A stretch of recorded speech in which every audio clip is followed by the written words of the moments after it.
Yours, yes, girl, Juicy Smoke, Juicy. We're hot, just the name and talk shit at this game. Just putting up to give Happy Monkey a little shout out. You know what time it is. We talk the shit, we smoke the shit, we chill the shit. You feel me? You already know. Favorite strand?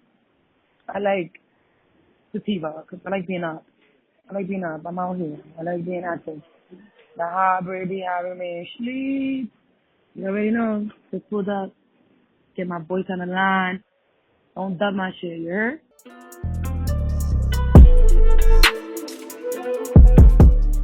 All right.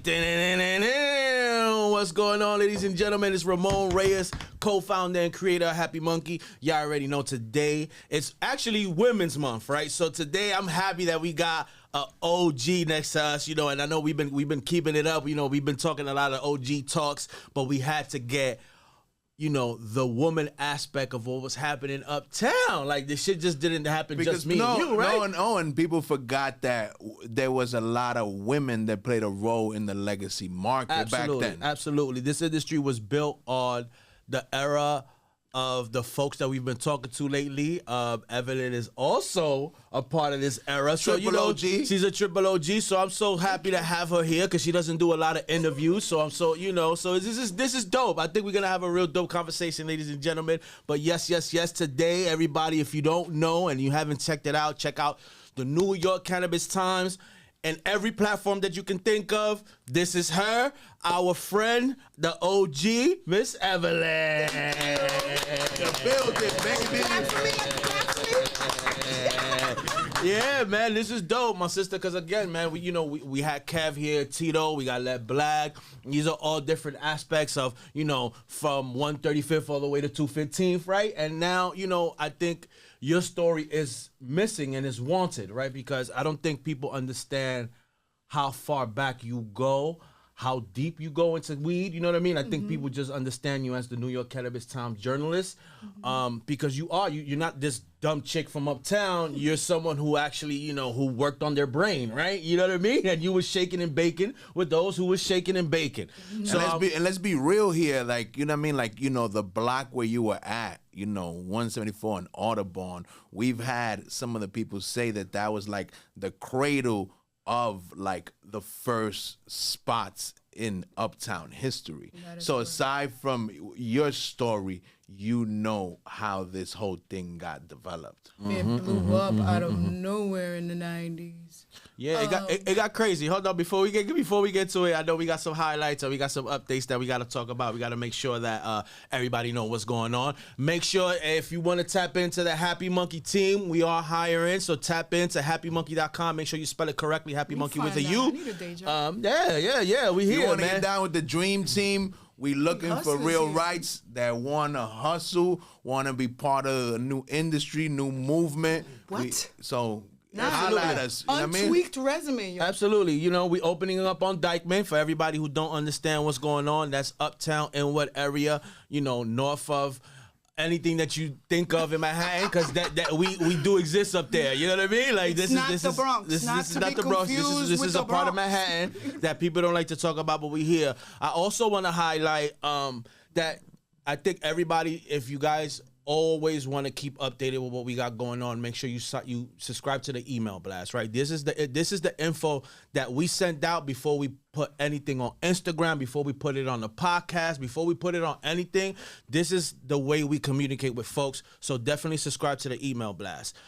Let's not forget, today, that I want to mention that my man Vlad is going to Cannabis, and if you don't know what Cannabis is, this is Spain, baby. This is where, you know, the world gets together in Spain, right? There's a bunch of conferences all over the world, but this is the conference where people take it to Spain. You know, the people speak Spanish there. The only country in Europe where they speak Spanish. Oh, so you know, it's lit. My man got a speaking engagement there because, you know, he ain't just going to play around. He don't like to play like me. But my man is going to do his thing, which I always encourage for Vlad to go ahead and speak in panels and speak our truth, because he gets to get, you know, you touch the people that we couldn't really touch on the normal, right? This ain't the block no more. You're able to kind of touch it worldwide. So Happy Monkey going worldwide, everybody. Look out for that.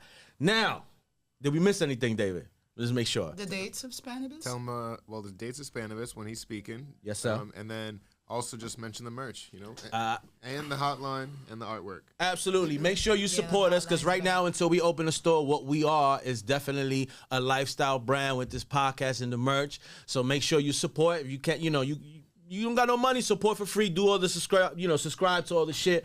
But if you can, go buy some stickers, a sock, a hat, candle, ashtrays, all the above. We got you covered. Everything makes a difference. Also, I think it's like the 14th for the 15th I'll be speaking, and it's the ICBC conference. Cannabis will be happening there too. I'm gonna be there all week. So tap in with us because, like Ramon said, we always looking to meet real people from all around the world, tell them our story. We want to know their story. We want to learn from what other people doing all over the world. So holla at us. We're always an open book with whoever, whenever. Yes, so now we got the homie Evelyn here.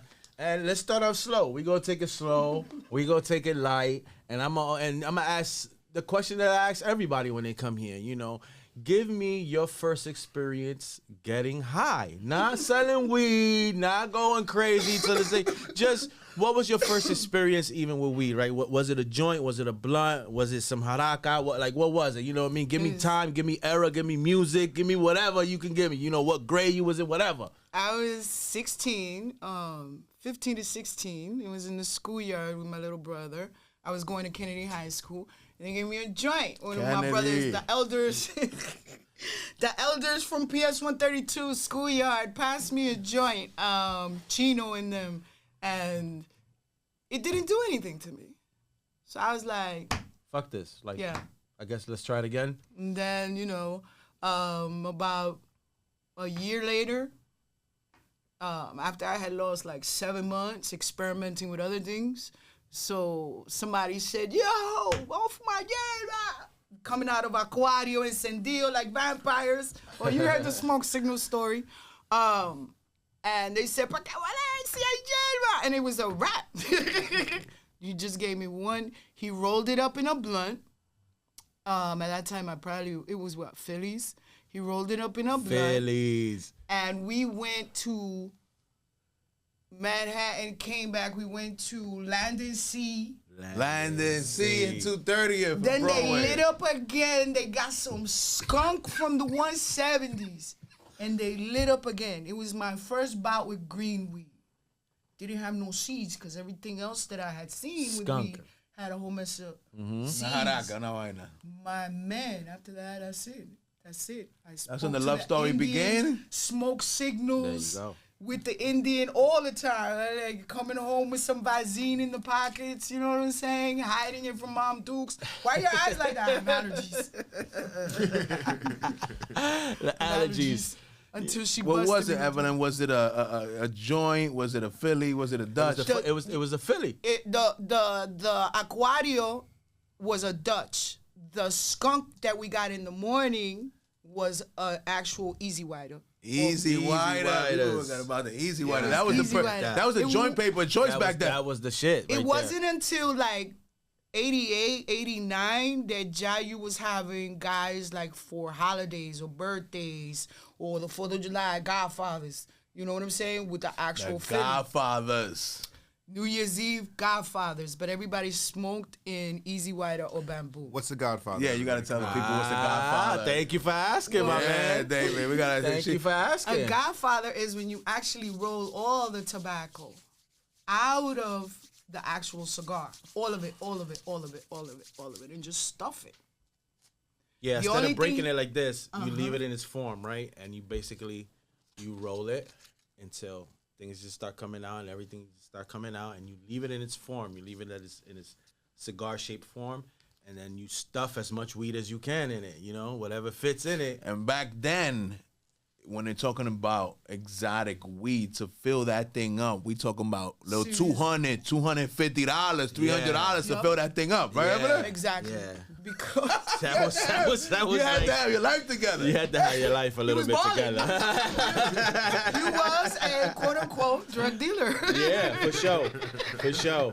If you was making the $5 an hour in 1988, you wasn't doing no Godfather. Yeah, you wasn't doing I wasn't doing a Godfather with my check from the cashier or from Willis and Baker. But the fellas is doing it, man. The fellas was doing it. However, you talking? No. Because I'm on a tea break in reality. So y'all should feel lucky if I take a... No, Evelyn, back, man. What I was gonna get into, Evelyn, is in honor of Women's Month, because like we said at the beginning of the episode, people forgetting that back then there was women from my neighborhood, from 135th to Dykeman, that put in that work when it came to the legacy market. So I'm gonna start you with what I saw in my neighborhood, and then I want you to take me to your story, and not just you, but other women that were also doing their thing in the legacy market. In my neighborhood, before I even had a spot, before I started hustling, there was a woman named Nelia that was between 130 and 139, had the red line. I don't know if you remember the red bag with the red line bags. Had it popping. And then in 140, there was some women that I think she was working with also, que le decían las mujeres, they had the bottles, the hydro, in 140 in Altagracia. That's so crazy. First time I saw the bottles. So that's what I'm trying to say. So a lot of people don't know that women was out there getting it in. So that's what I saw in my neighborhood in the 90s. So I know you was doing your thing, but I know you probably maybe wasn't the only one. People think that the women wasn't getting busy. No, we were getting busy, but the exception sometimes is that were they owning their own stuff, or were they working for someone else, or did they have a location where they were actually selling out from? These women are down there. They had their own spot. Those women were some ballers, because at the end of the day, you know, you were meeting all types of people with weed. You were not just meeting the on the low toker that was coming off of the A train heading over to Yeshiva. You were meeting all kinds of people, from murderers, from stick-up guys. Everybody was copping from you. And if you were a female, it was an advantage, because then you were there with the drug dealers, but you were the last one to get searched because you're a female. You know what I'm saying? Because you were female, you was getting away with it. So sometimes I was there and I wasn't just carrying weed. You know, I was probably holding the radio one time. The guys, so that I could... No, but you gotta tell. They don't know what the radio is. Nobody uses radios no more. Yeah. You gotta break it down to them. What are you holding a walkie-talkie for? Why is you on the corner in the next I block? was thirsting. They took my walkie-talkie. El vaqueo. El vaqueo. El vaqueo. We went from having the alalmero to the radio. The alalmero that's a good one. That's a oldie but goodie. Tell them what is that? You were just hired for the alarm to watch out for the cops. Not even. They had a button. Yeah, you couldn't say it. They'll fuck you up. The cop will fuck you up. Like, them niggas will beat you up. No. There was a button. You had a button that you pressed every time. Strategic motherfucking Hicks. The Hicks Dominicans don't conquer the play. planet because they get in their own way sometimes. But they had like this little thing that you just hit the button and they all knew. Yeah, and they all knew. Not even the doorbell. The doorbell of the apartment that they would go in and cop their cocaine from. De la Almero. We didn't have a doorbell. This was the hood ADT. We had our own ADT. The Hicks came up with their own shit. So you knew it was the door. But if the lights blinked nonstop, you knew it was the Almero. It was always quiet in a cocaine apartment. Woo-hoo, and in that same building, there was the stash apartment, the cash apartment. Somebody else got a crib. There's another company working out that building too. Back then it was crazy. So the Almero would be either on Wadsworth, depending on how your street was set up. If your street was set up that they could only come in through Wadsworth, it's a one-way ave, then they would be on Wadsworth. But there was also somebody on St. Nick. Both two Almeros to a spot sometimes. You know what I'm saying? Now we couldn't do that traque. I don't know if those Hicks got deported, arrested, whatever, with the lights in the apartment and the doorbells not being actual doorbells but set up to blink when they rang. So then you had the walkie-talkies. That was fun. Then the walkie-talkie. That was fun. That was just straight fun. Yo, who's Walkie-talkie this? came. This is the flavor unit. You heard? And that's They had Riverside. The names to these places, to these companies, Riverside. ¿Cómo se llamaba el otro? 186 had the craziest names. But you would bump into heads on the radio in the 140s. But think And about what's that. a girl doing on the radio? Crazy. Crazy. Think about that. You're getting employed. You're not even touching drugs. You don't even see the drugs. You don't touch the drugs. You don't see what's going on in the apartment. That's none of your business. Your only job is to stay outside and let me know when them people's coming. Exactly. You don't ever see anything. So you're getting employed. If you're from that block, think about it like this. You're getting employed. You never have to leave your block. You're getting money from right there. You're not doing nothing technically illegal, right? Because you're not touching anything. So you're like, fuck it, sure. I'll sit here for a couple hours and just say if the cops are coming or not. And you get to live your life, you know? You get a check. At that time, I was selling like 1 ounce every 2 days. Like the first month. Wait, Yeah, but bring it back. Let's bring it. Hey, bring it back. So now we went from your first time getting high, toda la vaina, you're a teenager. Now we're moving into adulthood a little bit, and now it's your time to kind of like shake and bake with some weed. What is like your first block? What type of weed was it? What was like the experience? What was the year? Yeah. All right, Gus got shot 89. At the end of 89, going into 90. I got fired from my job, so I opened up a weed spot because my cousin Manny and Black Mike told me, well, that's what you're crying for. Just sell us weed. We'll buy it. You know, JJ, you went to homeroom with him.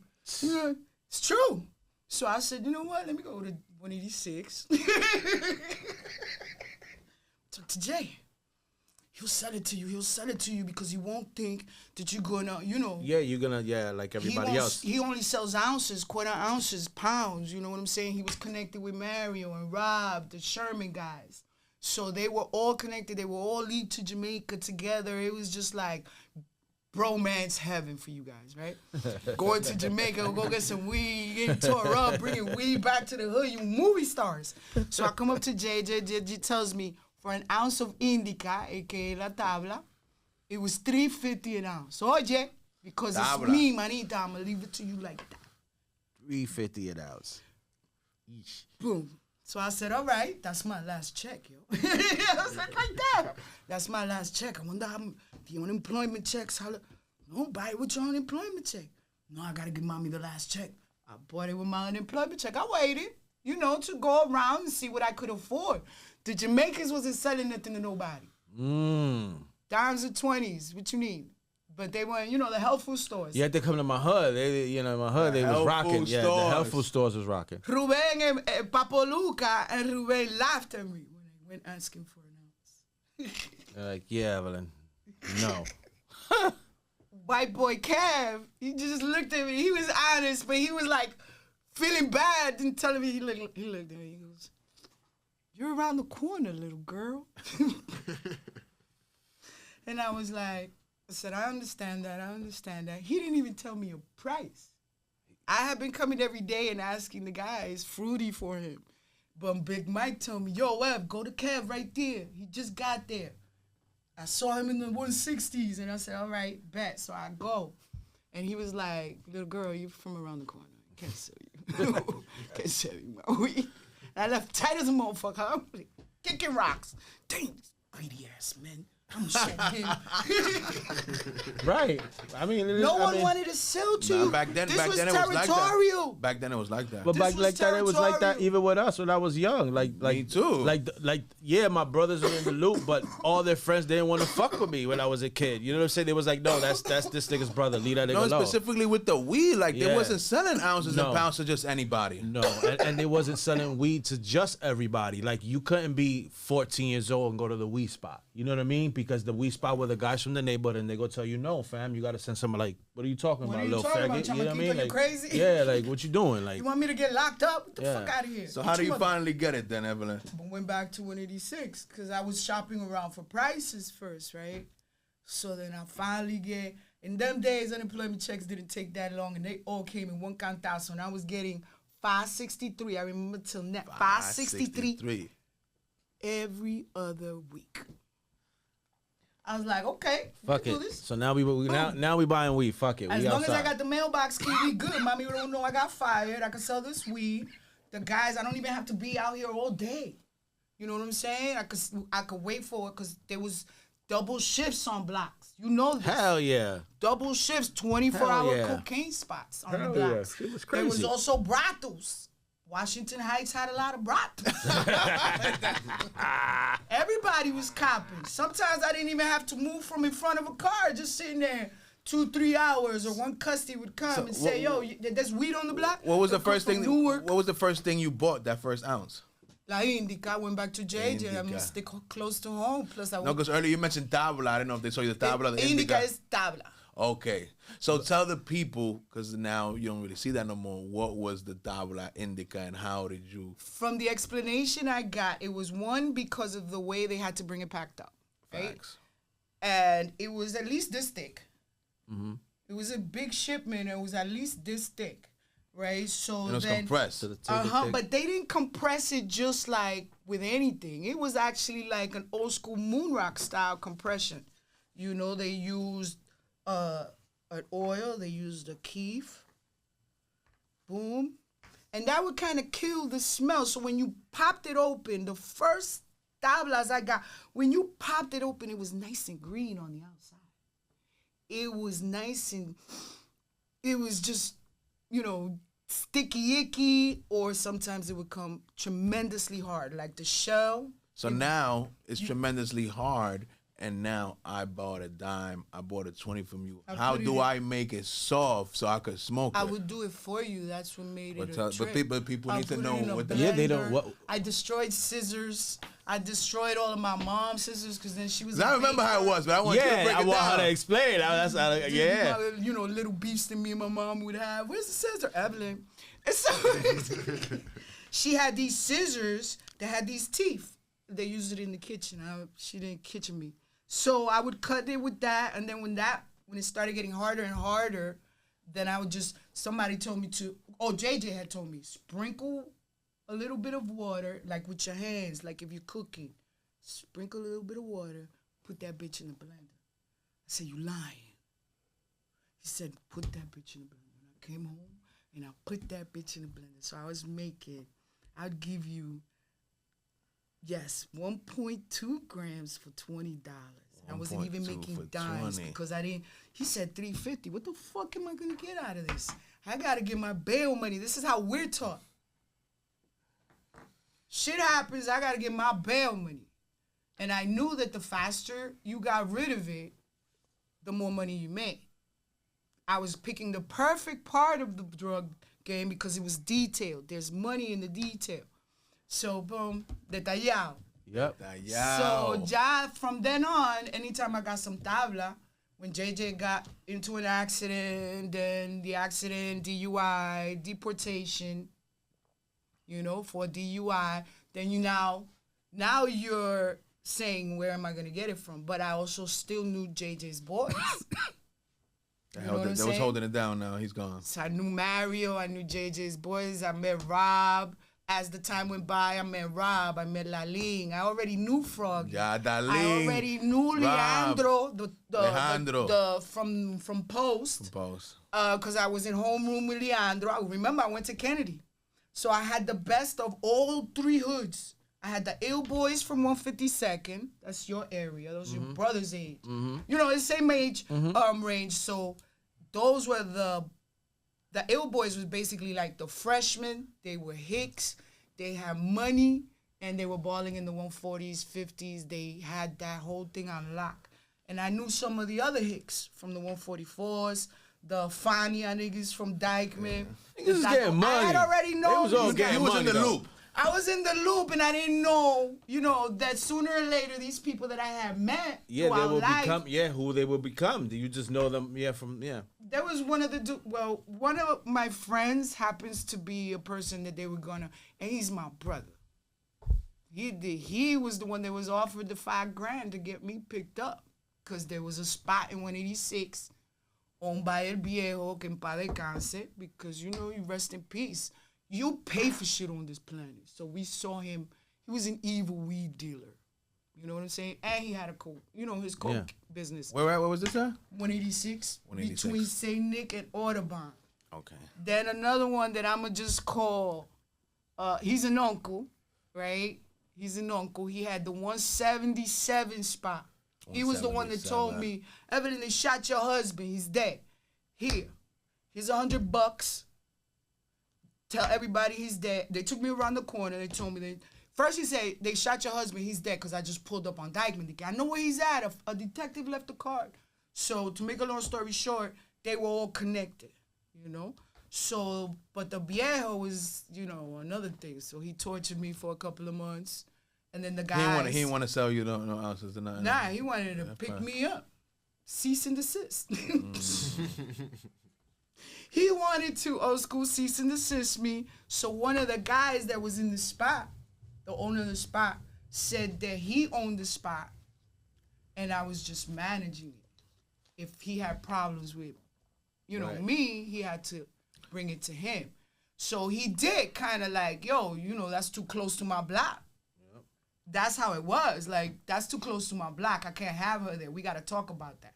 We should talk about that. So then, because he had basically, I think it was both sides, but JJ had, JJ wouldn't sell dimes and 20s. JJ was just ounces, pounds. They wouldn't get in each other's way. As long as you didn't get in another person's way, you could be there with your pounds. Of course. So he just didn't like it. So he's my best, one of the dudes that they offered him on the side. He sent a whole mess of people that I knew, even their mothers from when my mother used to sell them underwear. So I was blessed. They offered him 5 G's to get me off the smoke shop. I would come on some stupid shit though, I was a little bit more confident. I had like 6-8 months with the guys there and I knew I was protected. You know what I'm saying? The whole 6 block was my kindergarten class, basically. 186 and all about. 186, Gab, the legends from the 6 block. Uh-huh.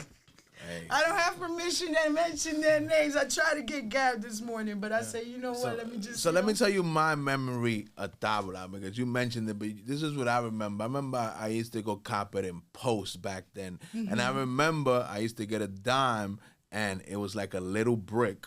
And then I would have to put it, like the Winter Fresh, the little silver things that come. I have to put in there, and then you put a lighter under, and then it will open up. Mm-hmm. And then that's how I would smoke it. Is that... That's basically what they used to do, or crush it. You gotta. That's where you see how the Hicks be like encronche esa vaina. That's where it came from. The crush it up because it was. ¿Cómo que tú le dices encronche esa vaina? Yeah, encronche esa vaina. That sounds cool. You know what I'm saying? That's it. But you had to cut it up. So I wouldn't sell dimes. It took me a hot minute to sell. You was only selling 20s. I was only selling 20s. Then JJ got gone, deported. The guys were now in Florida. They weren't selling ounces. So there was times that, depending on the drought, we had droughts. So now when did you see it go from Tabla and Indica to exotic weed, Haze, etc.? I knew him also from the 6th block, and he grew in Long Island. They call him the producer.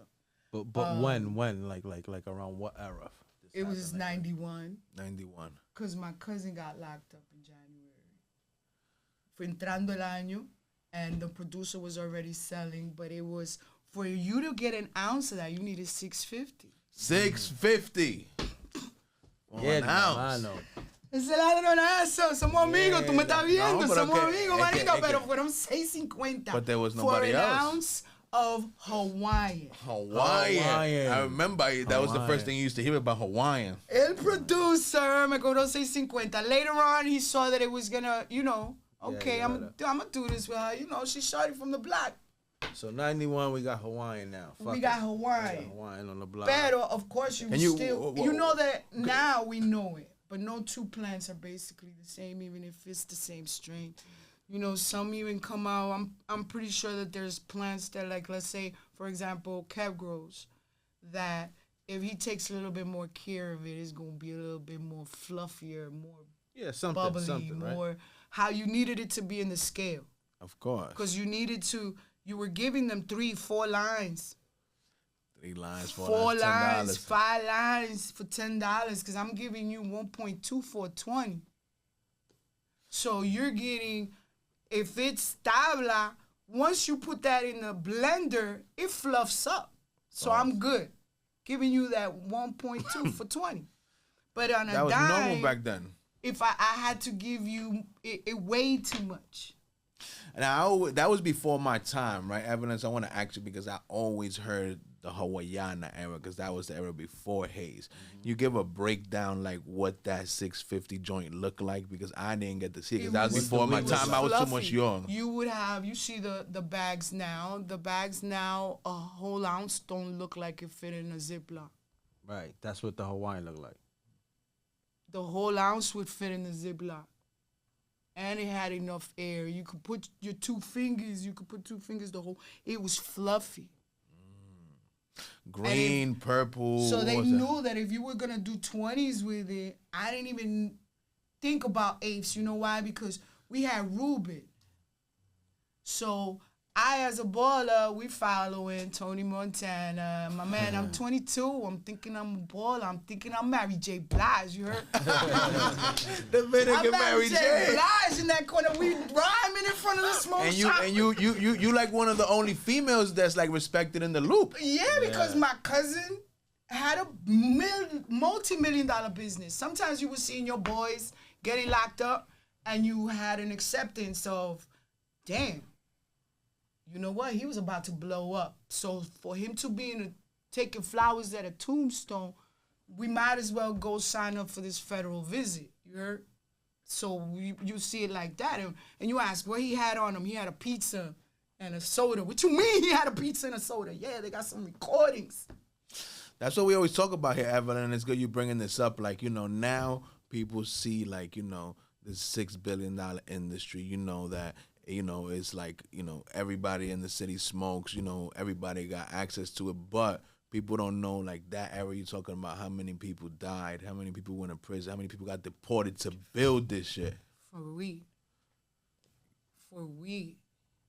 There was drug dealers even that we know drug dealers from the hood that got deported because they were even off on that Sunday. Se le tiran. He's smoking, he deported. After all this shit this nigga did, some weed got him deported. Some shit like that. Crazy shit, yeah, man. You know what I'm saying? Never hopped the train, never nothing. Because we were teens and in our 20s. We was just, you know, the way we were raised, our immigrants' parents raised us on survival mode. They knew that if they were here illegally, even if they came with visa, you know what I'm saying, they're getting deported. Yeah, their time is limited. So we are little men and women. We're little men and women, basically. You know what I'm saying? In the Hispanic community, that's how they was raising you. So my mother was strict with it. You're the oldest. This is what you have to do. Gotta do. Gotta hold it down. You know what I'm saying? And now she was already a single mother. You know, I have a husband that got shot up. Right. And she raised me to stay with my nigga. Slept in the hospital. No, you're not sending me to DR. I'm under the age of 21. So, like, also, like, you know, me and Ramon always say, like, you know, like, you know how they got the war veterans, right? And it's like PTSD, like, growing up under these circumstances, you know, you got your own PTSD because, like, Ramon, that's not normal. You know what I mean? For us to be exposed to stuff like this at such a young age. I still haven't seen a fully loaded shrink. And let's put it this way. Since I was 16, because I always had a psychologist. Remember, I went to private school because she noticed there was an issue. You know what I'm saying? She waited on waiting list to take me out of that school because she knew there was an issue. And they had told her, as long as you keep her busy, everything's going to be good. You don't want to give her medication? I don't bother anybody. I come home from school, I go to my room, and I don't come out of there. And if you don't call me and tell me the food is ready, I'll even forget to eat. It's not forgetting, it's, you know, it's the issue. So you really don't talk about it. You're raised also not to talk about it. So they raise you not knowing about it. And no matter, you know, and people don't see that balance.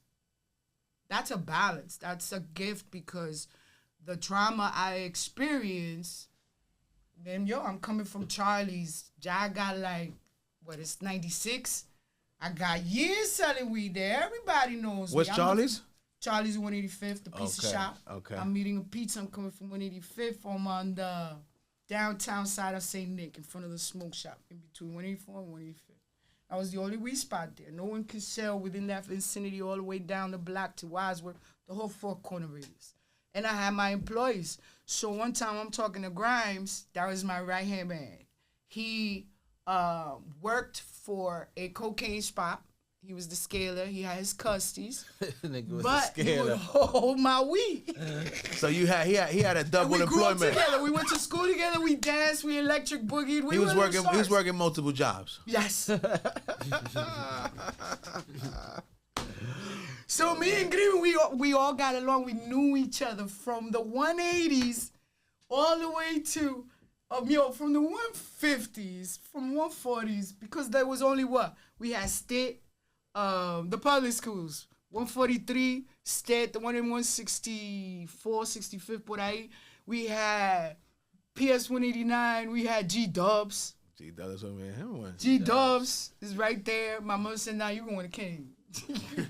Once I came out of Catholic school, I went straight to Kennedy because it was a vocational school. That ain't doing anything because all the hood niggas is there too. Oh my God. It wasn't the Dubs of Kennedy. It was Dubs of Kennedy. It was like the same thing, man. It was it was the university for drug dealers. It was the preparation for everybody to take off. Man, come on. So Evelyn, right there, you start your career 89, 90, 91, you doing your thing, you in this mix. When do you see like the explosion of like, oh shit, like people are making coke money off of weed? Like we always hear, and we don't know your opinion because you an OG and you older than me and Ramon. Like everybody always says when I ask who was the first rock star, who was the first big spot from, that's what I'm trying to say, but we weren't there. But I want to know your opinion. 1990 for New Year's Eve. That's the weed we would smoke when we would come from Ohio. Remember, I lived in Ohio. 174 in Audubon? In 174 in Audubon. Crazy. The Papolucas, all of them. So when did you see that like take off? That you was like, oh shit, like what right there, like they were already selling 50s and 100s. It was my husband that was. Remember, I started that same winter, 89, 90, copping at Ruben's. 86, I didn't like it. 87, 88, I'm smoking. Basically, hot ox and skunk. We was getting it in the Bronx. No, we had chocolate tie. It wasn't hot ox. Chocolate tie. That was the high end hot ox. That was like if you was getting money. We had that chocolate tie. We had that A Black from the Jamaicans. You know what I'm saying? Yeah. They had a bag of Indica. The Jamaicans. All the health food store on your corner. There was one. I think up until 1999, probably. It was there for a hot minute. Now on 151st. Between 151st, I think 151st and 150th it was on Broadway. On the downtown side. On the downtown side. You know what I'm 148 saying? in Broadway, they had one of those. That I even saw the shutdown on the news. On the news, you had the 145th, you had Branson, you had to because we always say here, people like you said because the people were lining up in cars, and because it wasn't like it was dangerous. But there was no real drug laws, so everybody was really coming in and out. And there was money to pay bail. So these spots, if there was restaurants, like let's say we had the Baturo across the street, so you had people triple park for weed. Triple park. Coming in and out. Dame una hierba, dame una funda, dame esto, dame lo otro. Sometimes you get guys that will buy 40 bags. It's crazy. I didn't know the whole. You just fucked me up when you said that. Ruben had 50s and 100s. That I didn't know that. They had 20s, they had 50s and 100s for the holiday season, and then 173rd, Defunto Bobby, he had 50s. And people were dropping the 20s for Bobby's 50s. They were all lit, and then people buying that like. There was more than enough money, but the main spots was Ruben. He was what kind of numbers? It was a flow. It was like triple Ruben. park. How was it? What was the? Give us the like we wasn't then they did what they want to do. Remember, we only got one precinct. You was talking about that earlier. My aunt lived right there at 240 Wadsworth, Audubon. right across the street from the pump where everything was making noise, and it looked like it wasn't even a car wash. It was the ballers having the crackheads wash their cars.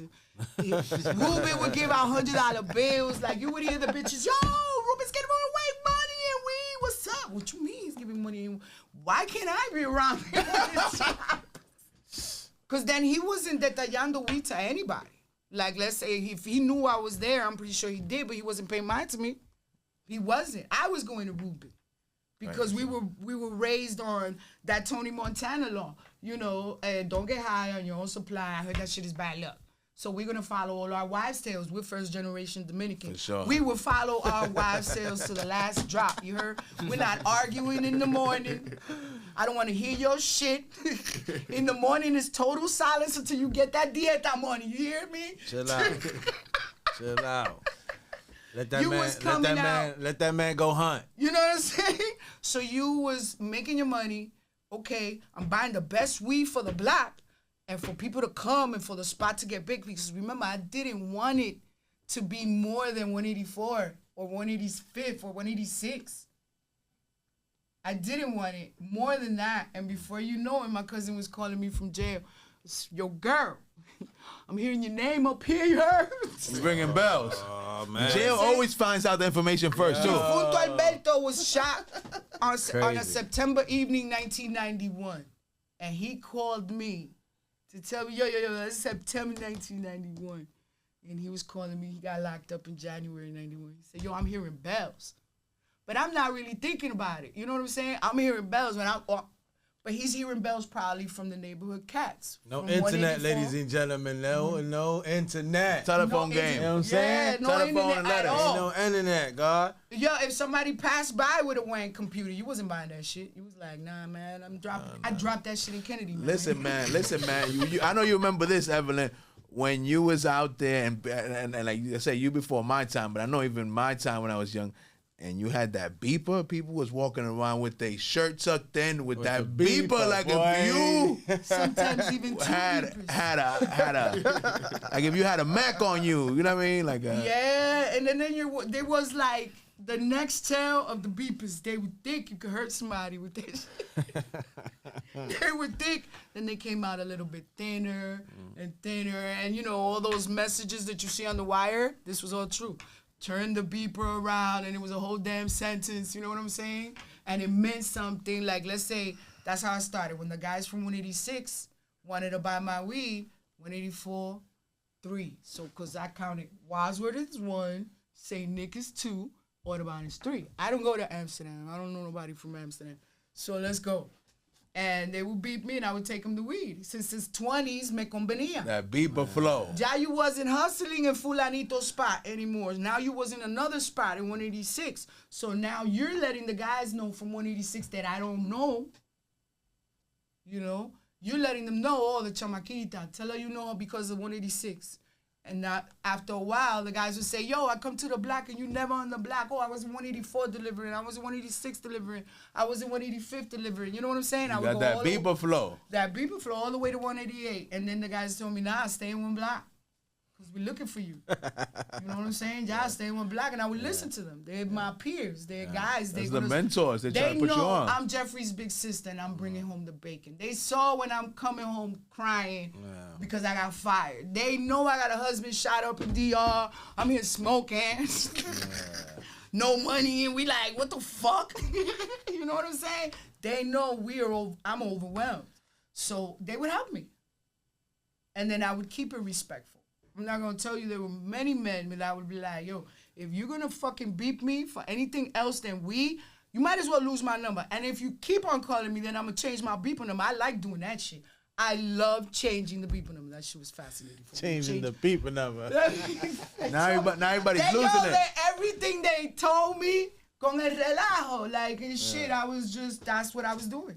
Then Evelyn, I got years in this. I haven't seen him get locked up. We talk about it with one of our other guests, and you know Uptown was lit you were there. You know what I mean, during this era. And like I said, you know, I was too young. I was around, but you know, I didn't understand the impact that was having on Uptown, on Dominicans, on society. Was when that stuff happened to Kiko, and the riots happened. Can you tell us like how you felt that changed Uptown, the way Dominicans was looked at, and Latinos and etc. Like your perspective, you being there in that era. I'm born and raised. The before and after. Yeah, I'm born and raised in Washington Heights, and like I was telling you, like we were saying earlier, I will be real. Yes, he was selling drugs, but you don't deserve to die because you're selling drugs. You face down, handcuffed. And they shoot you. This shit ain't no motherfucking accident. That was an execution. You know what I'm saying? That everybody loved them, that's besides the point, yeah. We all love... the drug dealers from the past actually took care of the neighborhood. Ain't no little old lady was going to scream out, I'm being held up. Because this wasn't like we talk about this all the time. And it was dangerous. It was a dangerous place because many of the drug dealers, remember, I'm on a block that already has... Difunto Paco. I'm gonna tell you the coke spots on my block, and they're all dead. Difunto, not all of them, pero the ones that were occupying a lot of space, they're not around. There was 2 in the corner building on St. Nick, in that just building, and the 3 were what I call red top. The 3 red top buildings, which is the red awning. Those were like city apartments that they didn't really care. So the super didn't care, the landlord didn't care. There was nobody there to actually, these are Section 8 buildings, you know what I'm saying, to actually order. So there was 3 spots minimum in each building. And then if these 3 spots, that means you have 6 apartments. We had our New Jack City building. 186? New Jack City. 186 was New Jack City building. Even if you had a friend in there, you were scared to go visit them. That was our New Jack City. That's where I had to go get my whole weed. building's taking over the spots. No, it took over the whole block. That building takes the whole block, and there was so many exits and entrances and sides to it. And some sides look like bridge apartments from back in the days. You know what I'm saying? Scary places. And they had, each floor had a spot. Crazy. They would just respect each other's Carter. customers. Mm-hmm. The weed game was easy because, you know, but it was still territorial because it was men in the cocaine game masking the footprint with the weed. You know? But 174, Triple Park. Triple Park. So now tell me, Evelyn, like I said, so you saw that. Then there was Cubita. 180? Oh my God. We cannot leave him out. Cubita made that shit 24 hours. 180 in Audubon. 180 in Audubon. Rest in peace, Cubita. I'm a woman. I don't know what the drug game brings. I know it's dangerous. I leave when my crew leaves. So 186 has several businesses on 184. So since they were my kindergarten, they basically follow the old school rule. You don't eat where you shit at. So they all worked in 184. Boom. Then they moved to St. Nick. So I moved to St. Nick. You know what I'm saying? So from there, because I was inside the block, and I had a choice of any buildings, including mine, but I wouldn't really do it in mine because I didn't want to bump into my mother. You know what I'm saying? So we was keeping it in all other buildings. We would respect the neighbors. Shh, we're smoking in the building. We would respect the neighbors. We'd be like, shh. Can't make it hot. I'm sorry. You know what I'm saying? We had the corner building was cool because then the neighbors wouldn't see you. You're in the stairs, they come out of the elevator. They'll probably see you if you make noise, but you can go back down and nobody sees you. So nobody calls the cops, nobody, you know what I'm saying? You're kind of safe.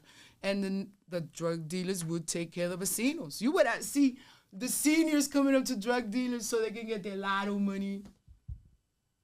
So, you know what I'm saying? Community thing was happening. It was hard. a community thing. And then you were scared to even tell them no because they see how they're fighting. I saw Big Mike fight with cops. I respected that, man. Fight with cops. They confused him for the normal MO, tall, big, black man. But that's what I'm saying. But that's why I asked you what I asked you, Evelyn, because that was just a buildup of how everybody was being harassed, how everybody was being targeted. That was the final straw with Kiko that made the shit explode. So now that explodes because people are tired of it. Now how do you see the riots take off from that happening? Man, listen, the following day, I told you the first day I was coming with my grandma And to make a long story short, she was too slow, but we were safe because they turned in 183rd. You could hear the noise. We were coming on the bus. You couldn't pass the cemetery. That's what I told you, that we the Quina of Corporal, all the buses were detouring. So I'm coming from my grandmother's cardiologist with my grandmother. We're coming straight from 60th Street. So it's coming all through there. It's going to turn and go up Broadway and leave us right in the corner of Broadway, but it didn't. It had to reroute. The streets are closed. Yeah. So I'm saying, damn, look at the fire. I think those people are mad. Abuela, están quemando vaina. That's where it just They happened. burning shit down. Once everybody went home and mommy said, Evelyn, don't come back without Jeffrey. I said, oh, you know I'm riding. Had to go You know, get your in brother. my You head, gotta I'm go get your saying, brother. Yeah. I'm going to go get my brother, and whatever my brother's going to do, you know, I'm going to be right there. So we all was right there. Like I said, there was things we looted. We looted businesses that we even knew, except La Carniceria. But They you tried to loot the liquor store, but everything... you got to give everybody a visual, though. You just tell them what you're doing. What's happening outside with everybody? Nick is on fire. Somebody threw from my corner. On our side, somebody threw after everything in 163rd, 162nd was on fire in the broad daylight. And then the people came down, and it was riot gear against Dominicans with sticks. People fighting the cops. People going fighting at it with the cops. People burning cars. In 184 in Audubon, we had a car on fire, flipped over. Audubon looked like Compton. Audubon was always scary. Listen, I'm over there at 139. Audubon was always scary. I'm a little kid looking out the window, and I'm seeing the drug dealers shooting at helicopters like it was like some movie shit. It was Compton. It was crazy. Audubon was Compton. St. Nick, everybody was just looting into whatever store they can get. And it wasn't really your community store. Nah, they didn't loot the bodega. VIMs. I probably KP still got Con, a the pair. 145th. I probably still got a pair, allegedly. You know what I'm saying? Because we were mad. It wasn't fed up. We People were are fed up mad. because We of were it. But you mad. just mentioned And earlier now that why. I'm looking at it because as, everybody's getting profile. Remember, I'm looking at it as a girl with a brother. And I already have a husband shot up in DR. So, coño, you don't deserve to die. You don't know what these niggas is doing it for. Yes, I met men that came and lived in some boondock town in the Dominican Republic and came with a legal visa just to last 90 days hustling as a scaler, because every week maybe one got locked up or shot up. We had an owner of a business spot, and in 1 week they shot up all his pictures because of a beef he has with some Colombians. All his scalers, Spicy. He was killing them. He was shooting them every week for like the whole summer. So on 184 between Wadsworth and St. Anne. You're young watching this. 22, 23. That's not normal. Like Mono said, that's not normal to be seeing that every week. I'm seeing Cubita and his late brothers, even Debo spots and beat up niggas. Like we were all rioting for. After that, there was a different type. They were tired. Locomotion and the Dirty Dozen had the drug dealers tied. You got to break it down to people. Is Locomotion and the Dirty Dozen? Remember, these people are not from this era. They're not from the Heights. They're not from Harlem. They're not from Dykeman. You got to break it down, Evelyn. The Hicks, which were mostly the cocaine dealers, would tell me, if you want to know what a Fed car looked like, he got a bumper sticker of the Locomotion. So we would notice these several little details of the cop cars that they were coming in, incognito. So if it had a bumper sticker named Locomotion, those were the cops from Locomotion. We had the yellow cabs. We had a couple of Riverside cabs. We had a couple of professional cabs. You would notice what they had on them. Well, these are Fords. They all had Caprice. Caprices. They started getting more expensive. I've seen cops pull out on BMWs. Of course. All the time. Now, in the Heights. What was it that cars they were taking from you guys? They were basically using. They were taking and they were using for their bus. So now, why do you think after that the community was tired of this group of cops? You just said Locomotion, the 3030. What were they tired of? They were tired of the abuse. They were getting robbed their kilos and drugs. Giving even some would laugh at them and give them a voucher. Here, come to the building and we'll pick this up. So they were getting beat up, robbed, and they knock profiled. you up fucking like 10, 20 bricks. Yeah, come pick this up. We had a group of cops still to that hot boy La Vegas mess that came out in the newspapers. We had cops that would actually take from the evidence room and put it back out in the street. And I think that you skipping the part because what I heard, Evelyn, that in the process they will also beat you up and beat you down. They would smack your ass up. They didn't care if you was a girl. You better not even look at them. Yes, sir. No, sir. Yes, officer. No, officer. Shit was wild time. So after if they heard you yell out Maria, you was getting smacked up. They would take you, bring you down. Sometimes if you didn't want to say where the rest of the drugs were at or the money, sometimes they would pour the cocaine on you. There was a lot of violence, Daddy. I saw my picture, basically what we call the picture, the bartender, come out because he was a scaler. Remember that. He came out, duct tape. I'm coming out of my building. I left him with some bags and took a break, come see. It's after 5 p.m. I go upstairs, change. So he's holding it. He caught a custody, went upstairs, and before you know it, he's coming down duct tape from head to toe. The cops duct tape. And with a guy, not even the cops, people just coming to rob them. I saw all kinds of shit. The cops were coming and taking people's kilos. When they shot Difunto Alberto, he was shot around 9 p.m. There was this cop named Ocasio, and Ocasio came by like on some disrespectfulness. The tune that they play on the trumpet when people die, you see it in the movies. Dun, dun, dun, like that, como burlándose. Yeah, there was a lot of violence. Cops would come out of their apartments and they would actually, Rufino held a couple of ounces out so they could see, we're busting you, we're making, So you think that after the Kiko riots, that changed because they saw that they couldn't just push everybody around? The Dominican community is at geographically, it is the entrance to New York City, to what they call New York City, and it also is the bypass to 95. It's I-95. So you're going to get all traffic. This is where everything come in through. People think it's downtown because of the Lincoln Tunnel and all that craziness, but it's really, so the Dominicans, when you pay your worker, let's say us, we each get a bundle. I give them a bundle. Even I put my bundle aside because, you have a company. You sitting there, you counting your money, your bundles. Everybody got a name on that dollar. There are 9 blocks, 9 buildings from Wadsworth to St. Nick. There are 9 businesses on either side of St. Nick, from 184 to 185th. And on 184 to 183rd, it's closer to 181st. So there's more popular businesses, depending, commercial businesses. More commercial businesses. Your dollar with your name on it is coming back in less than 3 days, sometimes in the same day. It's circulating the community. We didn't need to leave the Heights for anything. For me, when I go to places, I really enjoy the moment because it was from 9 a.m. to 2 a.m. Remember, now is when people get up and say, you know what, I'm going to open up a spot, I'm going to put a picture. Isn't that fucking convenient?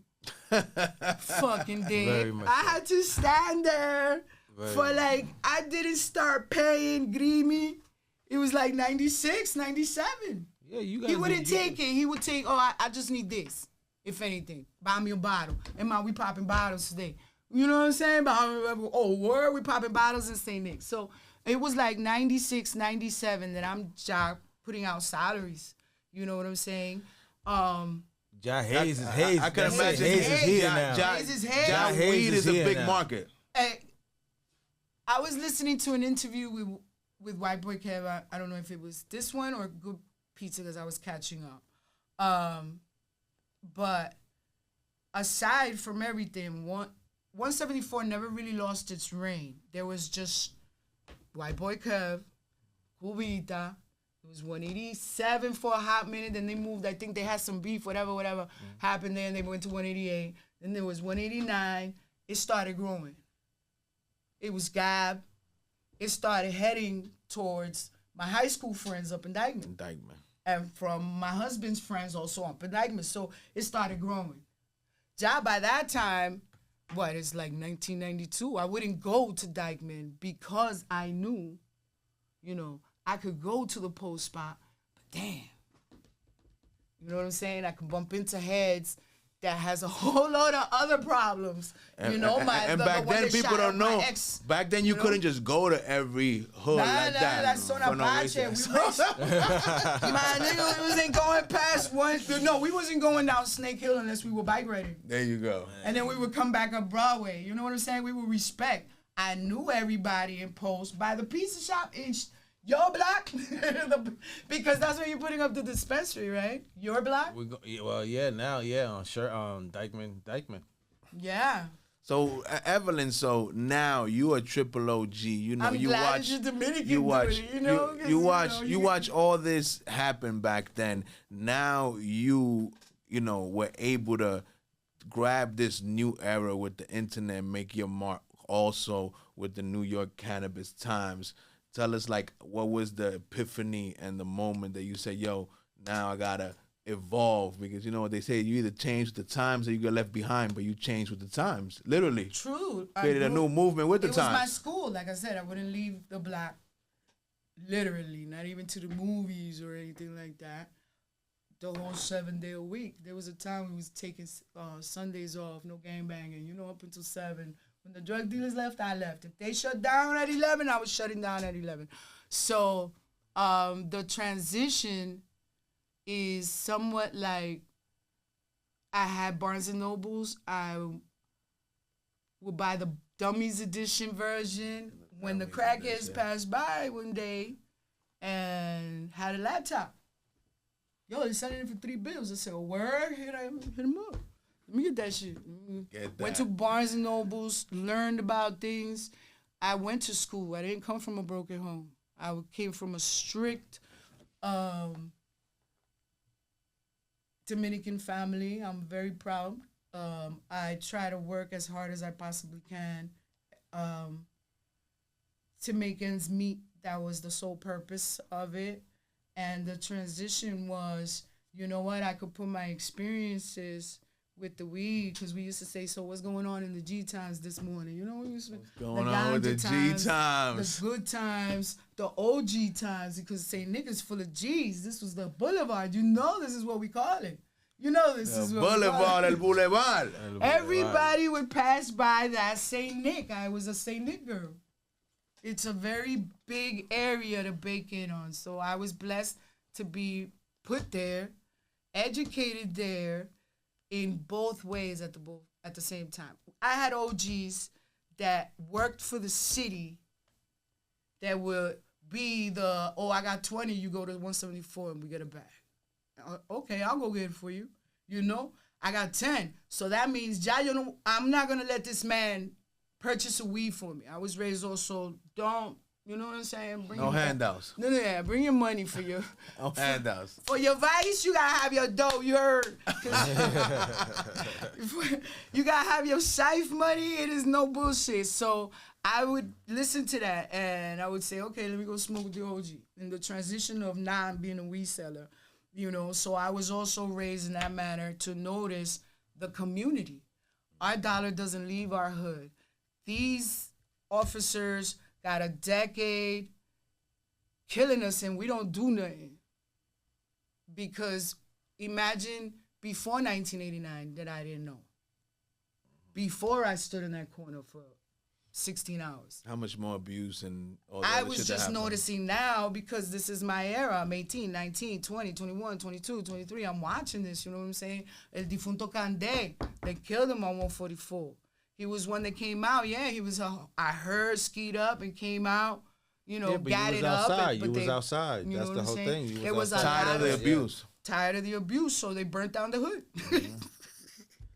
But I'll tell you this much: we built it back up. Ain't nobody going to get in there and to the burn respect it down. was the respect was different. I think after that, the cops like couldn't abuse like that no more. After that, like it was known. They also opened up the. They still harass like a motherfucker, but not to that extreme. Not to that extreme. Those that had the most complaints, the bad boys, were sent to the 33rd precinct. That didn't mean that the abuse stopped. It was going to just be different type of abuse. Yeah, I think it just got tuned down. They tuned down, and they realized at that time, like you said, there's only one precinct, right? There was only one precinct from 155th to 219. It's crazy. To where you cross over to the precinct. Bronx. So imagine that they had to create another And then from time to time, you would get the chases from the George Washington Bridge, from I-95 crossing over, or them crossing over there. There was always problems. There was always a problem. If two drug dealers, it got dangerous because of the way they were policing it. Giuliani wanted to do a territory where the guys kill each other off. You know, I bust on 183rd. All these drug dealers, they're going to move to 184, which is true. And I read it in the newspapers. This is what Giuliani wanted. So once let them take each other out. Once that happened, then there were shootouts even with the cops. The Giuliani era was no joke. You know, so the abuse was hard. So they burnt down the city, but they built it up. Their money, the Dominican community in Washington Heights, you could say, if you calculated it in statistics, $1 goes around the whole neighborhood, depending on the sale of weed, the same day. 18 times in that vicinity. Remember, on my side, there are 4 buildings. On my side, there's 4 buildings. On this side, there's 5. I was a dispatcher. I had to be, my mom beat me up for that. You got to get a job. So on both sides of St. Nick, you have the same amount of stores, or probably even one more. You know, you probably have 10. And they're mostly all Dominican owned. And they're mostly all Dominican owned. So your dollar will go back basically 18 times before it even thinks about leaving 184. Before you get that same dollar at the bodega in Santiago's while you're getting a sandwich. You know what I'm saying? You be like, oh shit, my dollar came back. So you build your own community, and the people that are actually retiring from the drug games either opened a photo shop in St. Nick, you know, in old school. Photoshop. You know what I'm saying? There were businesses, there were boutiques owned by a lot of people that retired from the game and thought in a different manner. Everybody has their job. You know what I'm saying?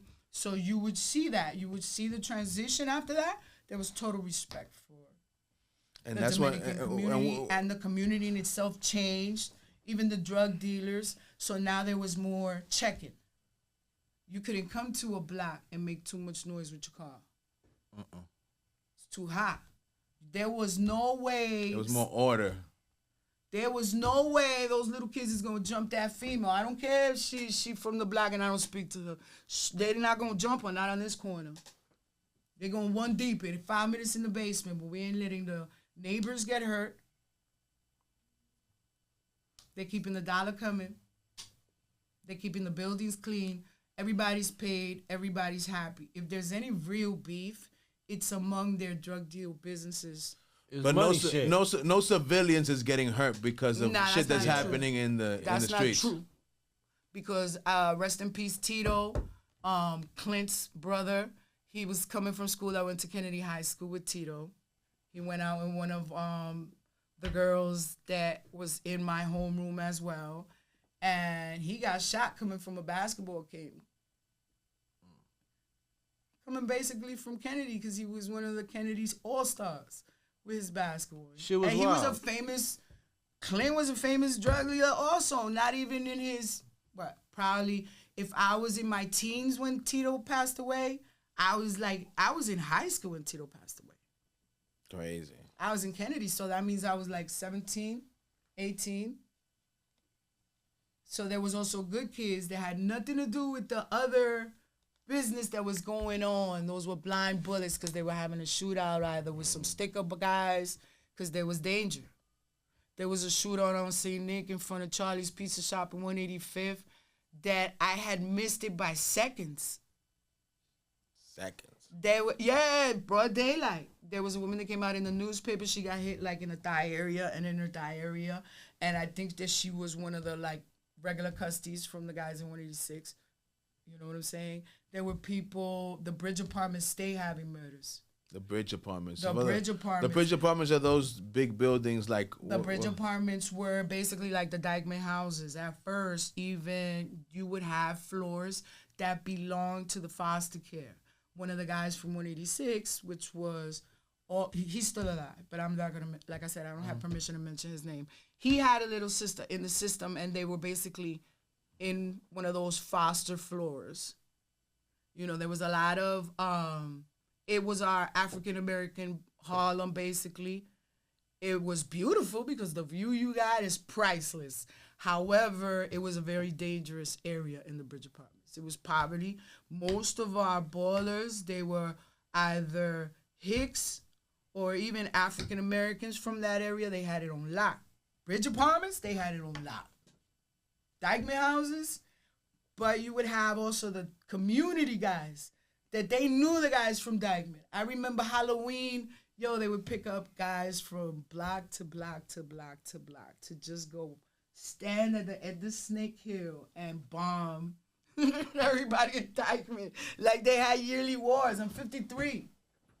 Crazy. You know what I'm saying? So that means, this was what I saw growing up. It was violent. UCC was from 183rd. When Kev came... Or when I best believe, when I noticed, it was like 91 and I needed weed. And he was already there. The guys told me, look for him a couple of days, I come around. He was already there. But before that, as a kid, I didn't go to Highbridge until like 1996. The pool? Yeah, at least in the daytime. I went once with the Kennedy people.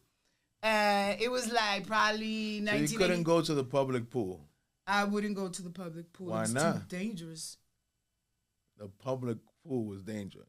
People would float up in hot birds, you heard? Crazy. It wasn't even for kids, because remember, it's a 20-foot pool, too. It wasn't even for kids. They had the deep end, I remember. It had the deep end, but the length of it it's big. It's a good, and at nighttime, they would have night pool in Washington Heights. There was some gentlemen in the Cuban community that ended up owning their parents ended up owning the Cubanita. They were born and raised in Washington Heights. It is said that is one of the Zacks. There were 5 brothers. That is one of the Zacks. There's the legendary stories of how the Haze came to the Heights and the Cubans and the Neville. We here because we want you to tell us the legendary stories. That's the whole point that we got you here. So no. There was this family of brothers. That woman, because we talk about the seniors. So that woman had 5 boys. What are they, Dominican, Cubans? They were Cuban. Washington Heights was Cuban, Puerto Rican, Greek, Irish, Jewish. There's an elementary school right there. It wasn't built in the 90s. You know what I'm saying? Alan Alda, producers of movies today that we all know and directors graduated from Yeshiva. It's right around the corner. They just hadn't claimed their territory. The Dominicans was having in 1984. The drug dealers of that era were basically betting and doing car bets and motorcycle races, because I used to go every Sunday to wash my dad's car. So in 1984, they're betting thousands of dollars. Like quarter-mile races. You know what I'm saying? Like Fast and the Furious, Dominican version. Fast and the Furious, yes, Dominican version, Amsterdam. It was wild. Amsterdam-Napolis. ¿Tú me entiendes? But no, it was, they were really caking in on the freedom. Dominicans had up to 3 festivals a year in the summertime, for one in Amsterdam because the parade started there. Summertime, but describe summertime though. It's 120 days of night breaking. Uptown. Breaking night. booming systems. Oh my God! You don't know. You can't complain about the music. Just sit closer to the car. You know what I'm saying? Because everybody's gonna pass by. I saw. I really knew the effect we had because of the riots. I knew that don't panic. We're just Dominican. I knew because of the riots. But the love that we represent is unlike anything I've seen. And the respect and the pride. This is where they all know each other from. You know what I'm saying? This is where it's at. All Dominicans flock to Washington Heights. Even for their parade, we would see cars with Ontario plates. Every car was beautiful. Nothing looked, the pride and let's clean up after each other. Let's, you know what I'm saying? What do you mean we can't play music? What do you mean we can't be happy? We're happy people. We're happy even people. through slavery, yo. No matter what we've been we through, gonna make the most of it. We're going to be dancing merengue, bachata. And that's where the Haze comes in. I feel the best way to put it, I think I said it in the first podcast with you guys I was in. See, people don't know. Evelyn already been on here. This is part 2, baby. This is a 2024 version, but she was at the beginning when, you know what I mean? Yeah, when we was in the gym. In your rental room. We were shooting in the gym. No. Yeah, we was doing it downtown. So let's put it this way.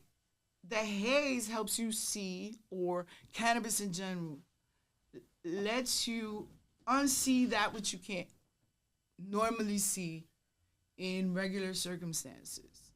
For instance, a regular shootout right now, of course I'm gonna be in my apartment like, yeah, that was shots.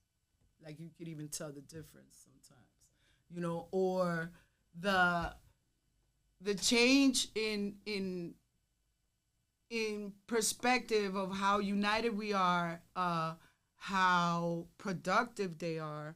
Everybody has their biases in every nationality, I believe it is. Yeah, every human being is what it is. Every race, every culture, every tribe has their negatives and positives.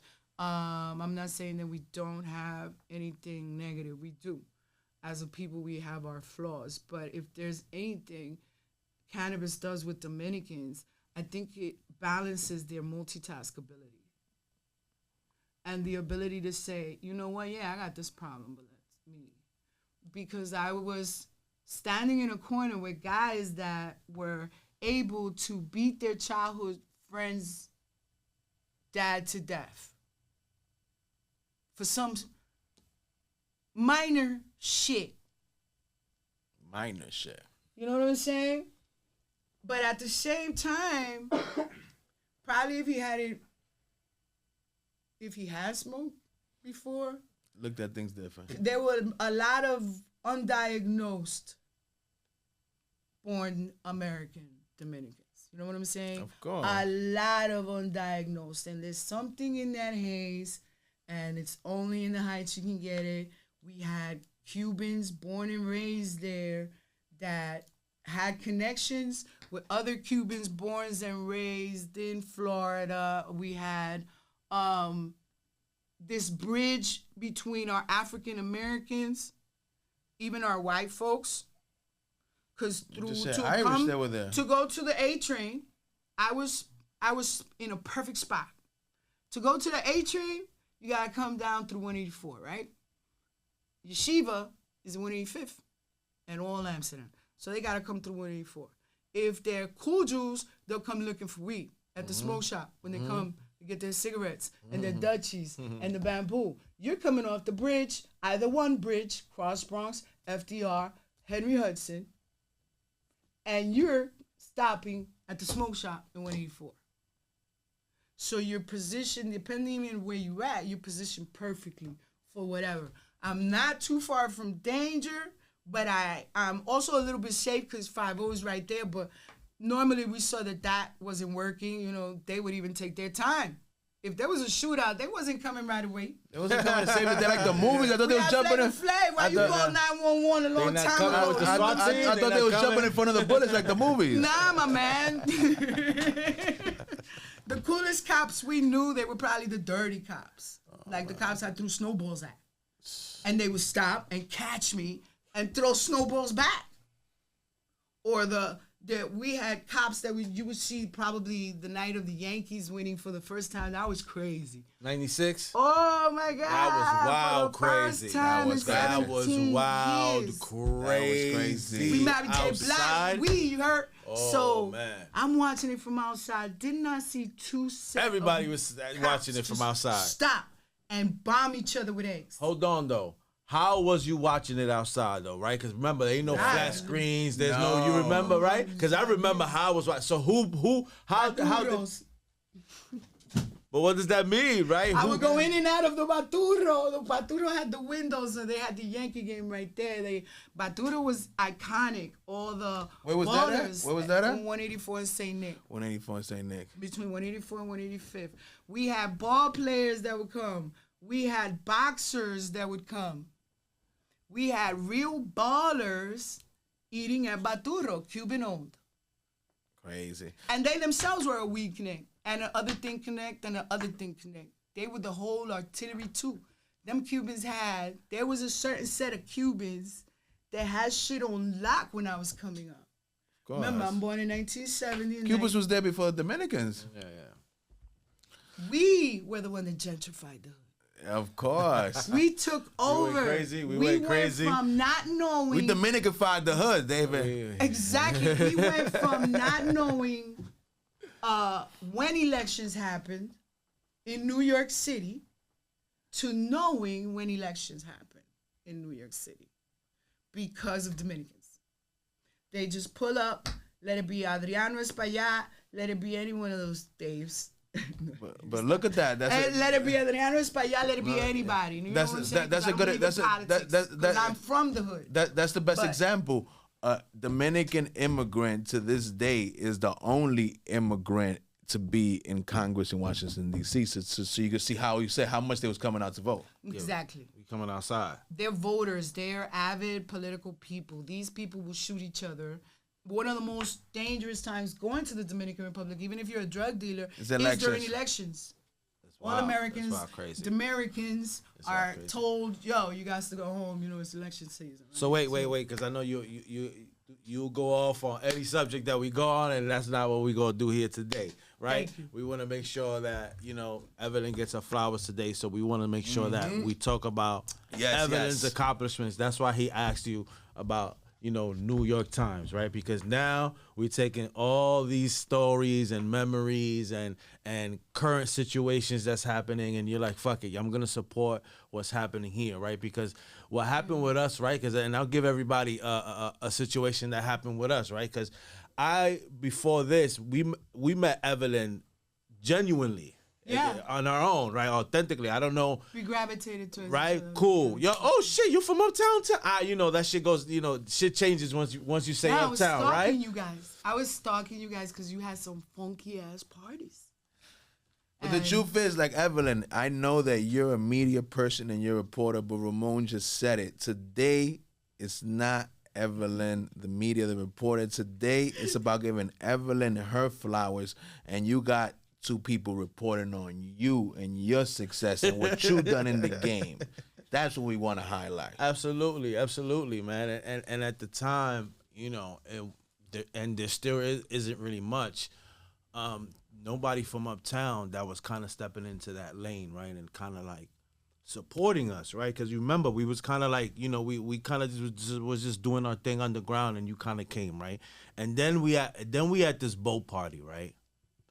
And we at this boat party, we just, we doing whatever. We at this fucking boat party, we chilling, and I'm on the phone with International P, because International P is calling me stunting. Yo, I'm in like this yacht, some shit, because he's like, he was happy, you know what I mean? He was like, yo, I want to show you.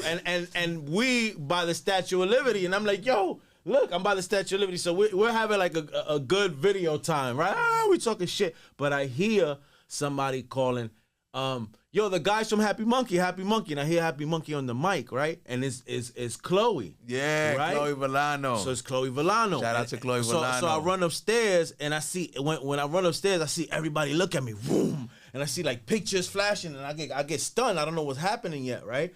And she presents me the award or whatever the case may be, and all I hear is, "Yeah, motherfucker, because that nigga's Dominican right there." And I feel the background, and I hear her yell, "Yeah!" Go crazy, right? Like she went wild, and I was like, "Yo, like." I was right in front of her when she yelled out your name, so I'm here like, coño. Once I remember, yo, I wonder if he even knows this is a movie. We're all happy. I didn't even know. I don't even know what I got an award for. Like I didn't even know. I was like, yo, they were calling us. Yeah, I don't know what we got an award for. I dead ass didn't know. That's all I said. Monkeys. That's what I heard. Monkeys. So I'm like, wait, let me call him. This is like 2017, so I right? can't even find his like number. 2018. This is like 2018. Yeah. This is like after the CWCBE, they had the awards on that yacht. I'll tell you. We just went to party. He was like, "Yo, we going to the party. All right, we're going. Cool." You got your first award 2018. You got another. You got an award 2018. Was it Norm 2019, the summer of 2019 at the CWCB, you won the Chloe Awards, the business awards. Yeah, the Cannabis Business Awards. Shout out to Chloe Villano. Yeah. The Cannabis Business Awards on the yacht. Everyone was there. Everyone was there. But my whole point was that after that, beautiful. yes, that like after that night, we connected really. But down there, what Ramon is saying, so you understand, is that in that loop there was no Dominican. Yo, it's Dominican, Yeah, so that's why it stood out. I was the only one. It was just you. You know what I'm saying? Like it was just you. She didn't give a fuck. Like she just blurted it out. You know what I'm saying? Like I was the only one. I was here like the Dominicans won. He said she said Happy Monkey. I'm bent up. She said Happy Monkey. Let me find him. And then he comes up to me and I'm like, yo, wait a minute. I'm looking for Ike. Yo, you won. Oh, wait a minute. I'm trying to hit you up. Yo, you won some shit. What I won? I was like, no, I don't know. I don't even know. I had no idea. I didn't know. I said, I don't know what you won, but they just say Happy Monkey, and I know you beat out this something, and she was, she was loud and she didn't give a fuck or whatever the case may be. So we connected after that, and then the Uptown world is small. My brother, obviously, I'm like, yo, Evelyn he's like, hell yeah, motherfucker, you crazy? Then she said a bunch of names that I know. And, it was a beautiful night, because I wasn't expecting that. Like, I said, yo, these dudes are so big, they're winning yacht award. And weed is illegal back then. And still illegal, and we're smoking on this yacht. Oh my God, I'm so grateful to be alive. Thank you, Lord. I'm just like thanking Jesus, the Holy Spirit, everybody. Zeus, I don't care. We thanking them, you heard? So I see they call him, and I feel proud that look at where Dominicans have gone. Dominicans came, gentrified a whole entire hub. It was a ghetto suburb to begin with. It was a fabulous ghetto suburb. We make it fabulous.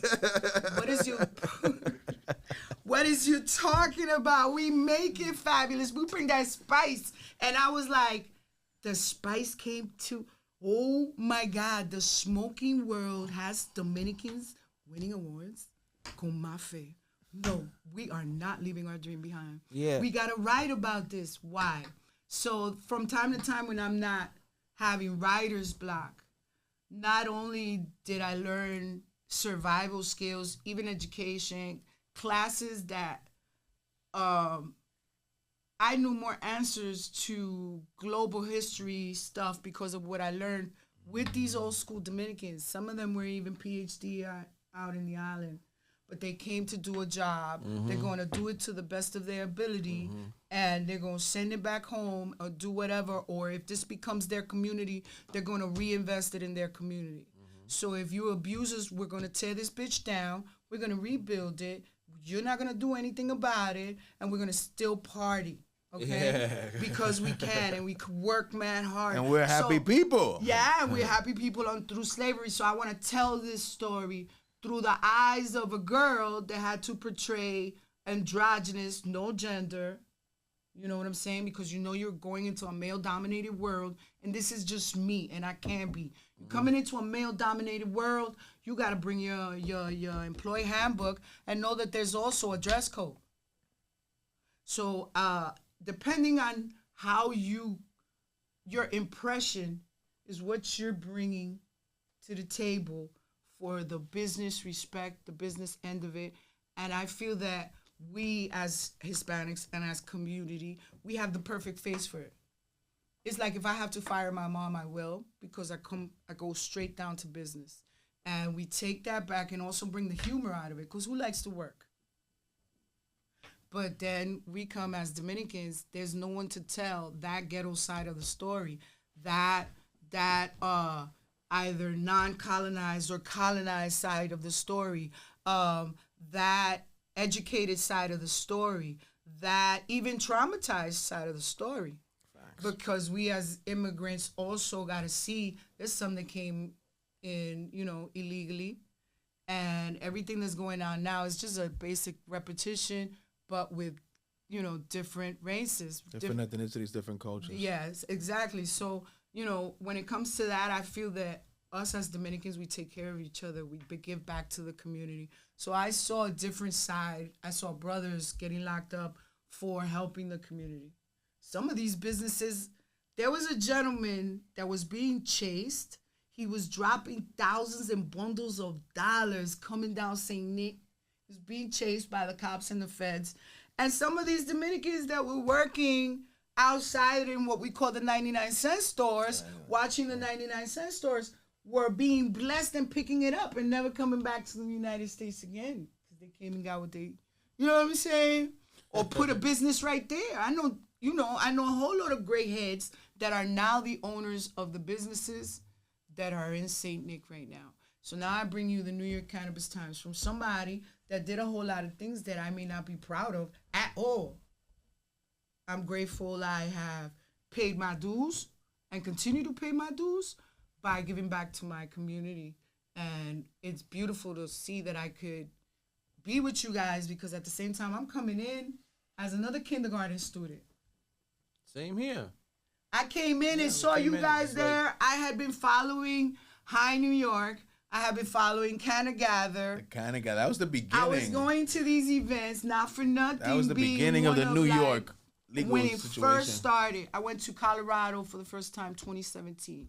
I went to the CBD from seed to sale in this big, the Denver Convention Center. They got a big blue also on it. A big blue,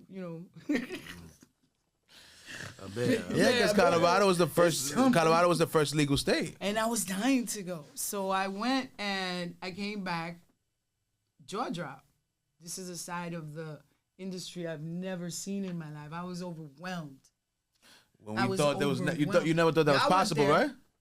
You know what I'm saying? I didn't see more Dominicans there. I didn't see people, no just people of color. Yeah, just anybody. Like this shit was kind of weird. CBD. Yeah. I went for that. Yeah. We stayed at an Airbnb.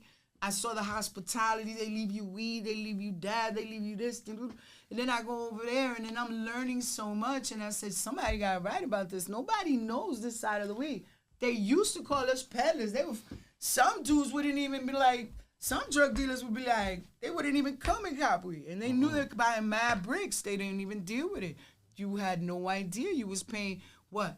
If I was paying $3.50 for an ounce of indica, calculate the numbers. I got to pay $64, $62 for an ounce, for a pound. My first pound, half a pound, I paid $3,200. My second, I paid. The more you paid, of course, came with the quality. From Carlito, he taught me more about, okay, this is how much you pay. I bought off of Carlito a half a pound for $33. I went with 32. That was the numbers. He told me I had to wait until somebody came, but everybody he sells to would only buy pounds from him. He wouldn't break his pounds. If I wanted a broken pound, I had to see his little brother KL. Both rest in peace. So he taught me so many things about the weed game, because I'm coming every day to buy different ounces from different blocks. I'm just keeping up with the times. Keeping it flow.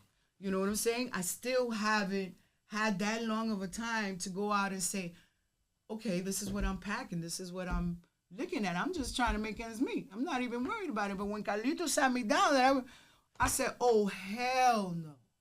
This is how much I'm selling? Okay. So now we coming home. Grimy, I finally got the money for a pound. But this motherfucker It's talking about I gotta bring somebody or wait 5 hours for a fucking under the sun. Nigga got me on the block like so grimy. Got me in good with Calito. I had to come back and get grimy. Then I went and got my cousin to carry the half a pound for me, cause you know everybody knew each other. So my little cousin came with the bike and carried the half a pound for me to the block, and it was over. The following week, I had to come with that pound money, or he wasn't gonna sell to me. He was gonna send me to KL. You know what I'm saying? And they're all like, we're all around the same age, so we're stupid. We're cocky. We're cocky. I'm a girl buying a half a pound. They don't believe I'm in St. Nick for all this time. Okay, all right, okay. A half a P that costs 3 stacks though. That's what I'm just saying. Like $3,300 for a half a pound. Come on, my first half a pound. What was droughts like back in the day?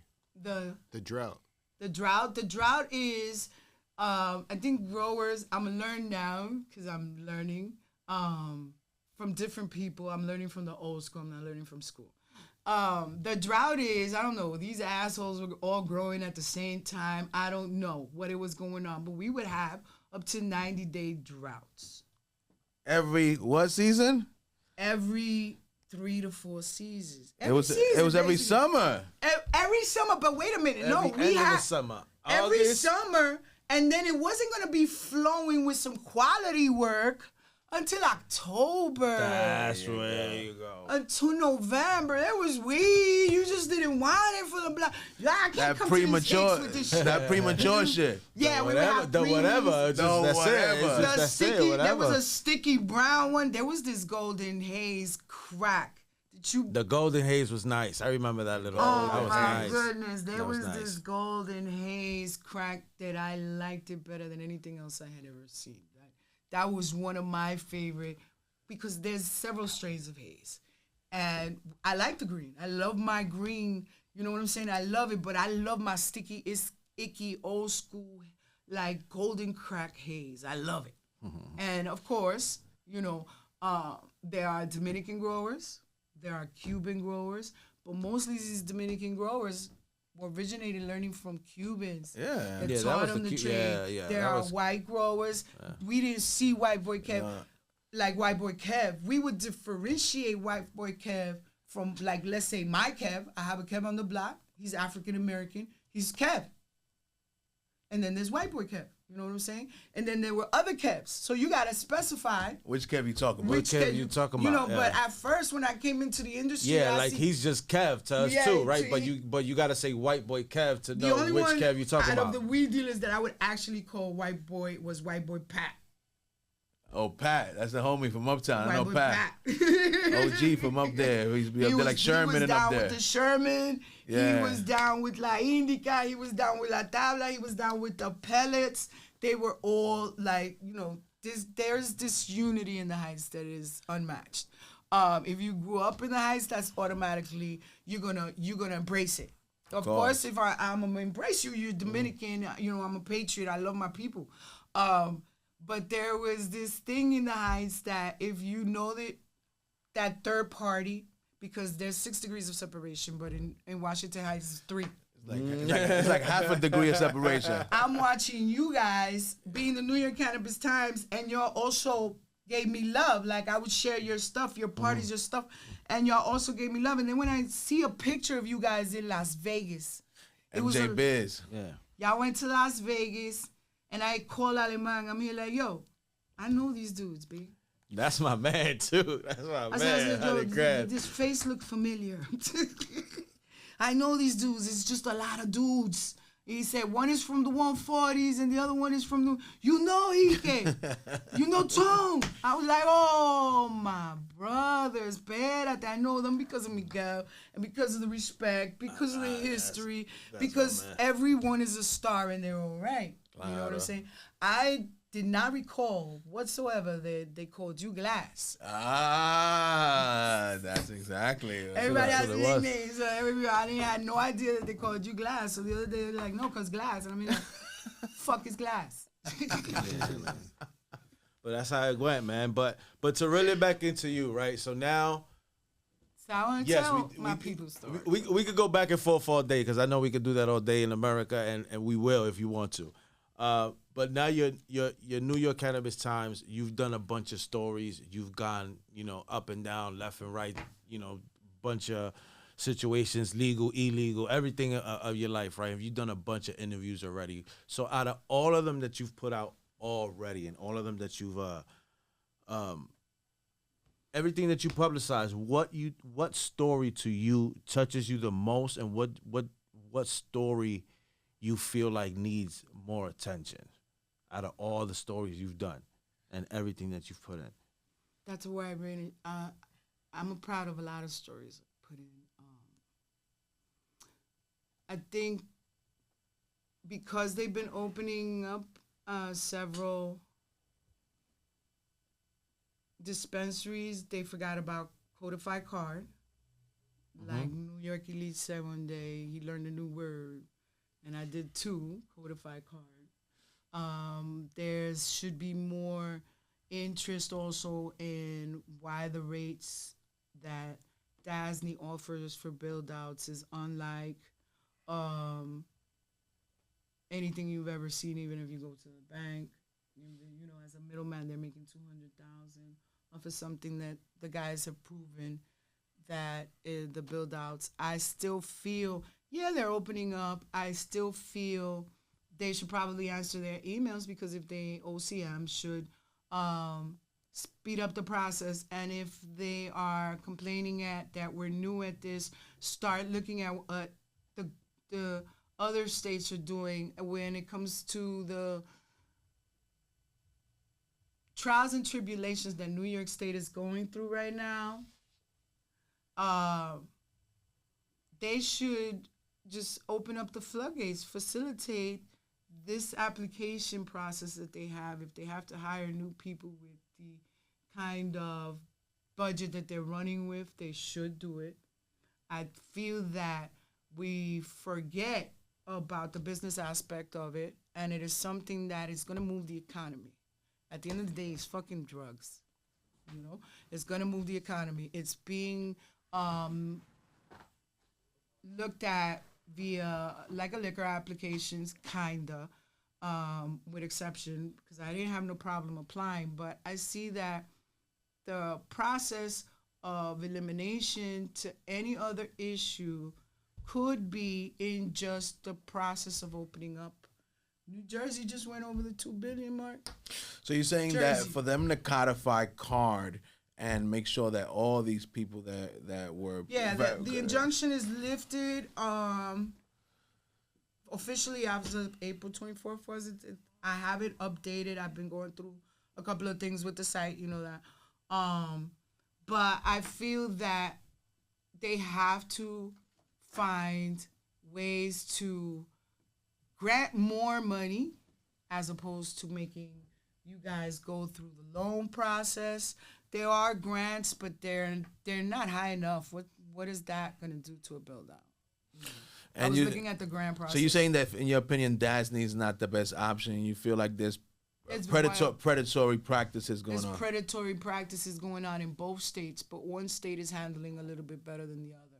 For someone that was always left behind, because we overlooked Jersey. I think Jersey came into play once New York State had its terrorist attack, 9/11.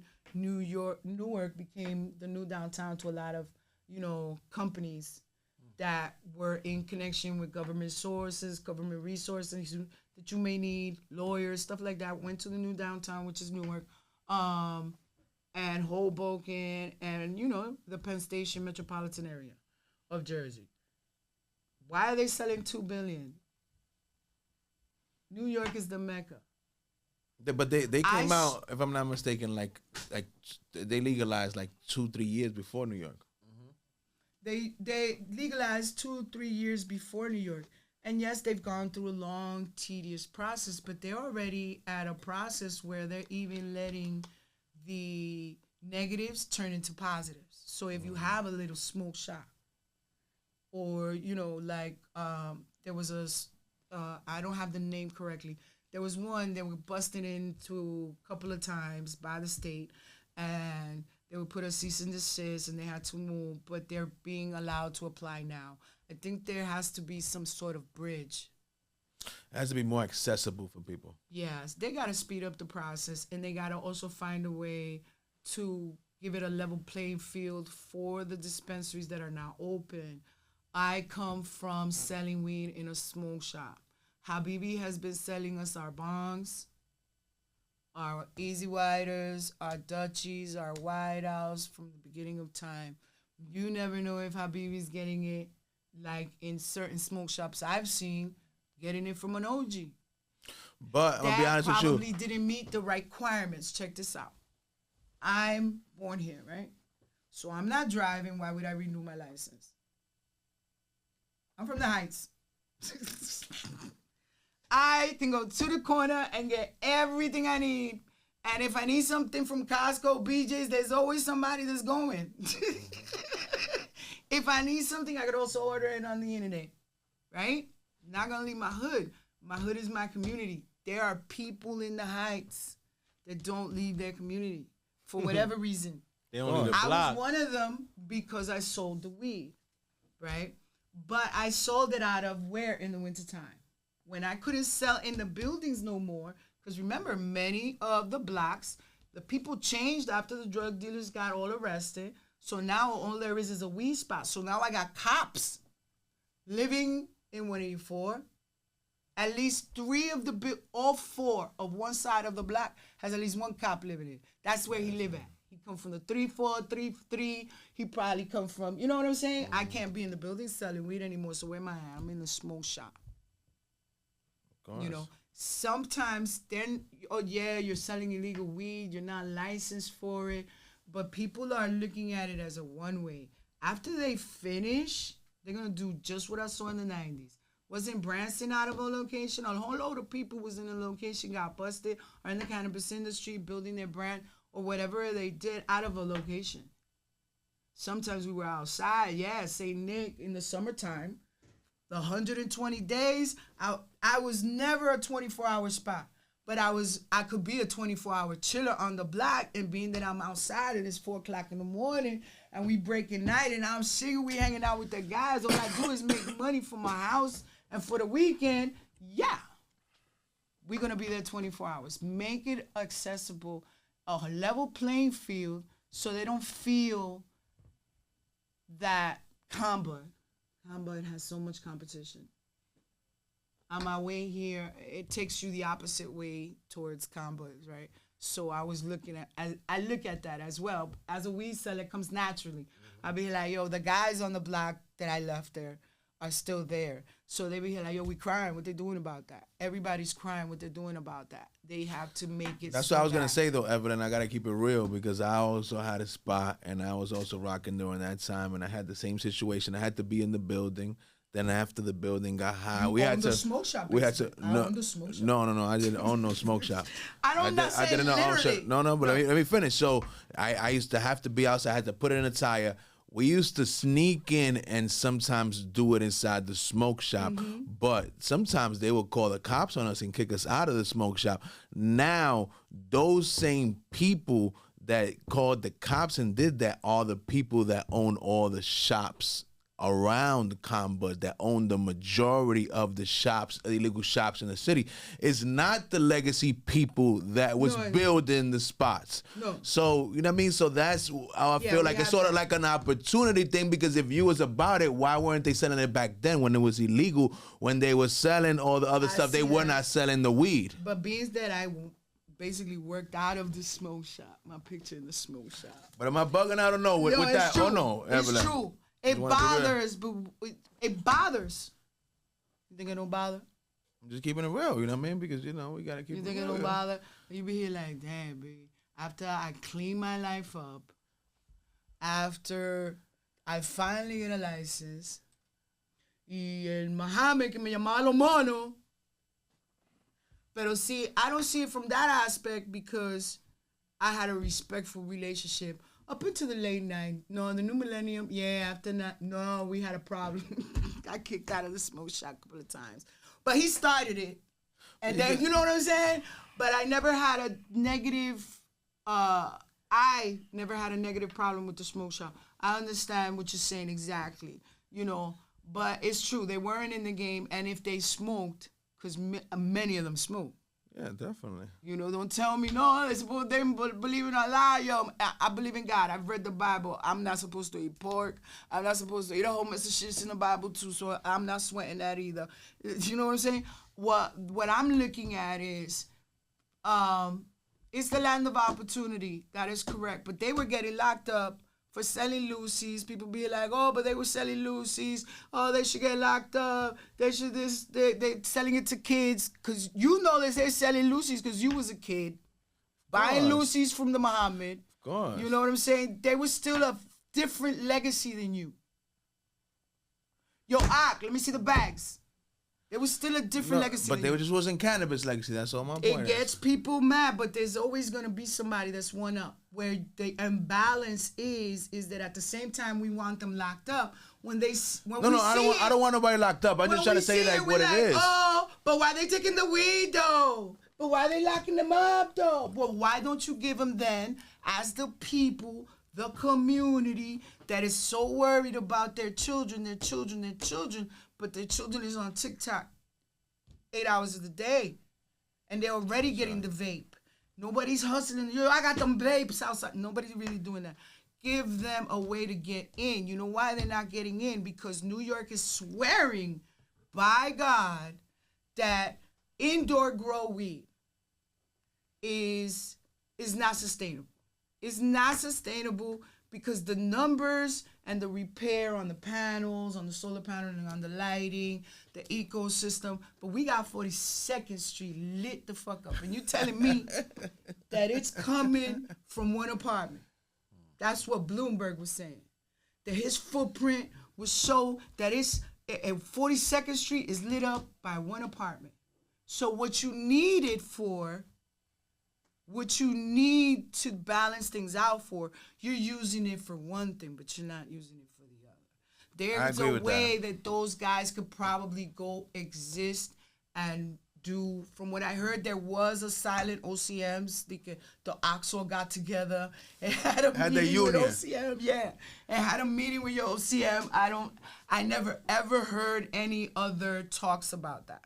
But I'm seeing that other states are making it possible for businesses that are already selling like bongs, paraphernalia, that you're not selling, you know what I'm saying? Maybe the application process, I don't know why they're doing it. Yes, it's fucked up. But it's probably the same reason why I sold nutcrackers. I didn't want to sell weed no more. I don't have a liquor license, but you had no problem keeping everybody triple parked on stupid so you could leave my block with 5 nutcrackers. Everybody's gonna cop the nutcrackers. You're never gonna be keeping everybody happy. But never. You're never gonna keep, and in government process, you're not gonna keep everybody happy. In the government process, you're going to weigh out the options. I feel that between that, what they're spending on the build out, if they're complaining that they're under budget or overworked, then hire people.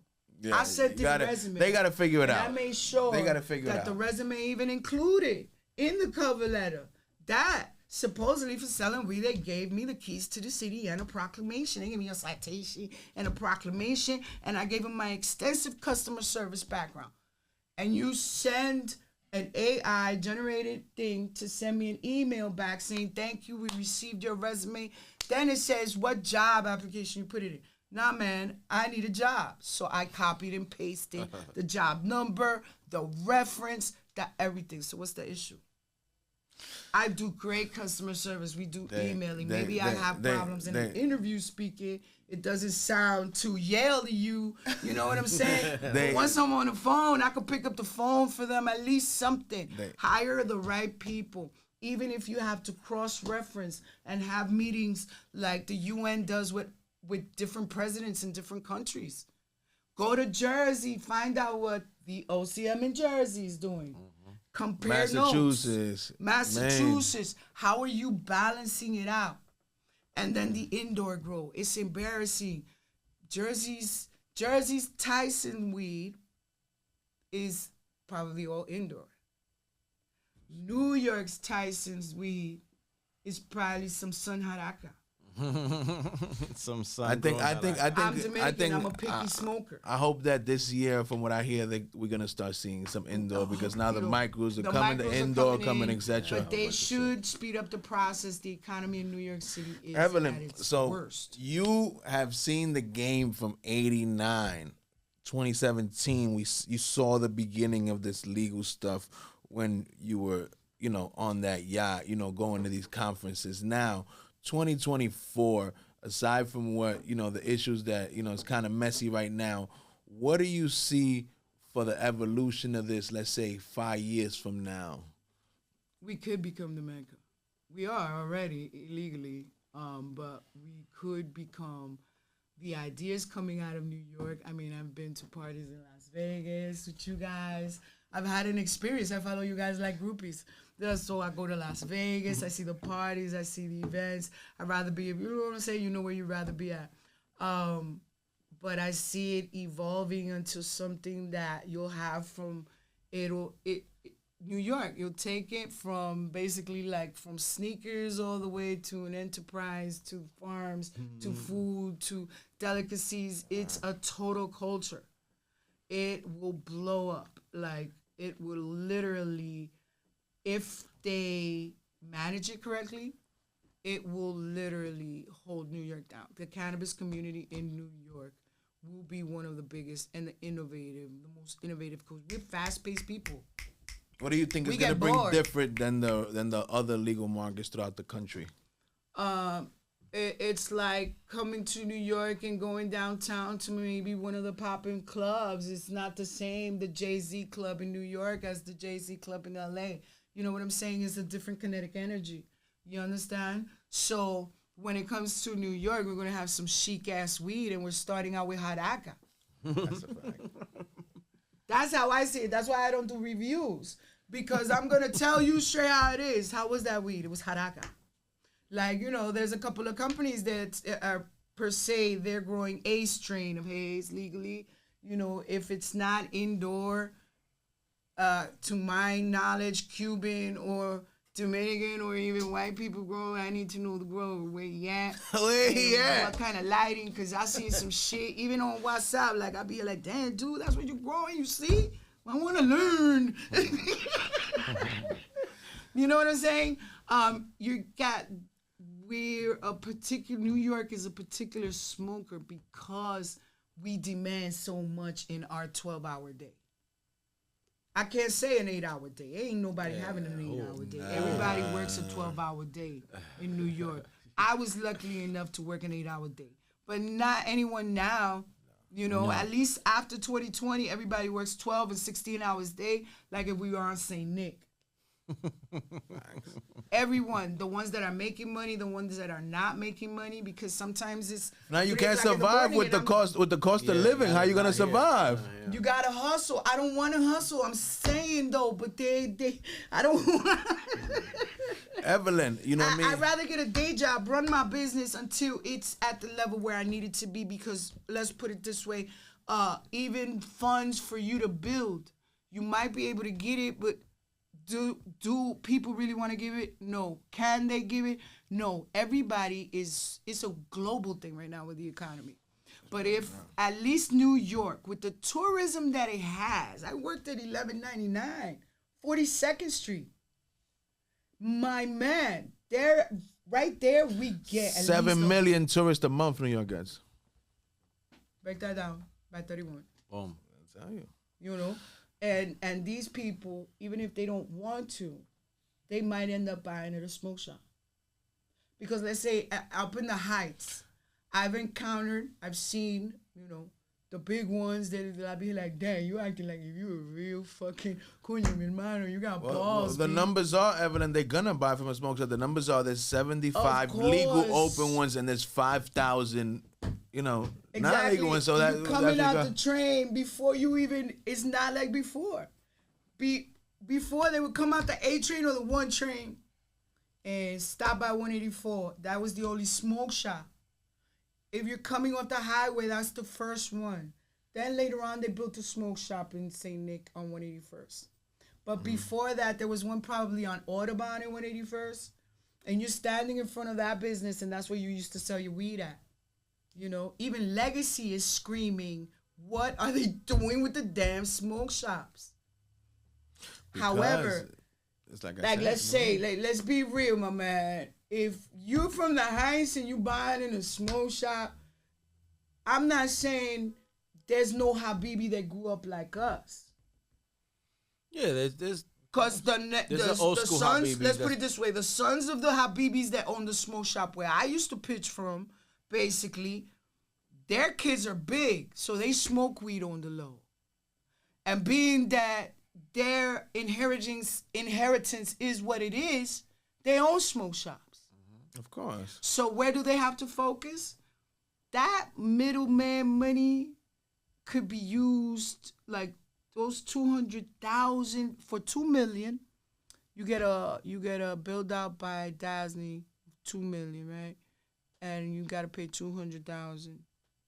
They get 200 grand every year, and you're not getting those 200 grand because there's a smoke shop in the corner.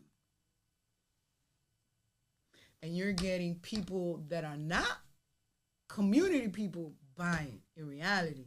Because if you're really from the hood, you say, nah, I ain't buying that smoke shop weed. I'm not going to buy that smoke shop weed. You understand? The actual flower, it's not like me going to Dykeman. It's not like me going to 174. It's not like me going to around the corner to my house and going to the peeps that I left the spot to because I just up and left. You understand? And I said, yo, pitcher, you're going to be boss, man, and get yourself a partner. I got to go. You know what I'm saying? I'm getting older. I got to go. So I left. Perfect. But there has to be a transition for even the businesses to say, well, okay, if you want to get in, you have to have these requirements. So you know they can't get in because they already sell illegal loosies. They already sell illegal paraphernalia. But they've been paying state taxes. You know when a smoke shop isn't paying state taxes, when 2 years later, it's still the same smoke shop, still the same employees, but it's called something else. You know they didn't pay the state taxes. And that's what they do all the time. You see it happen. So to point something out, you got to point the other thing out. You understand?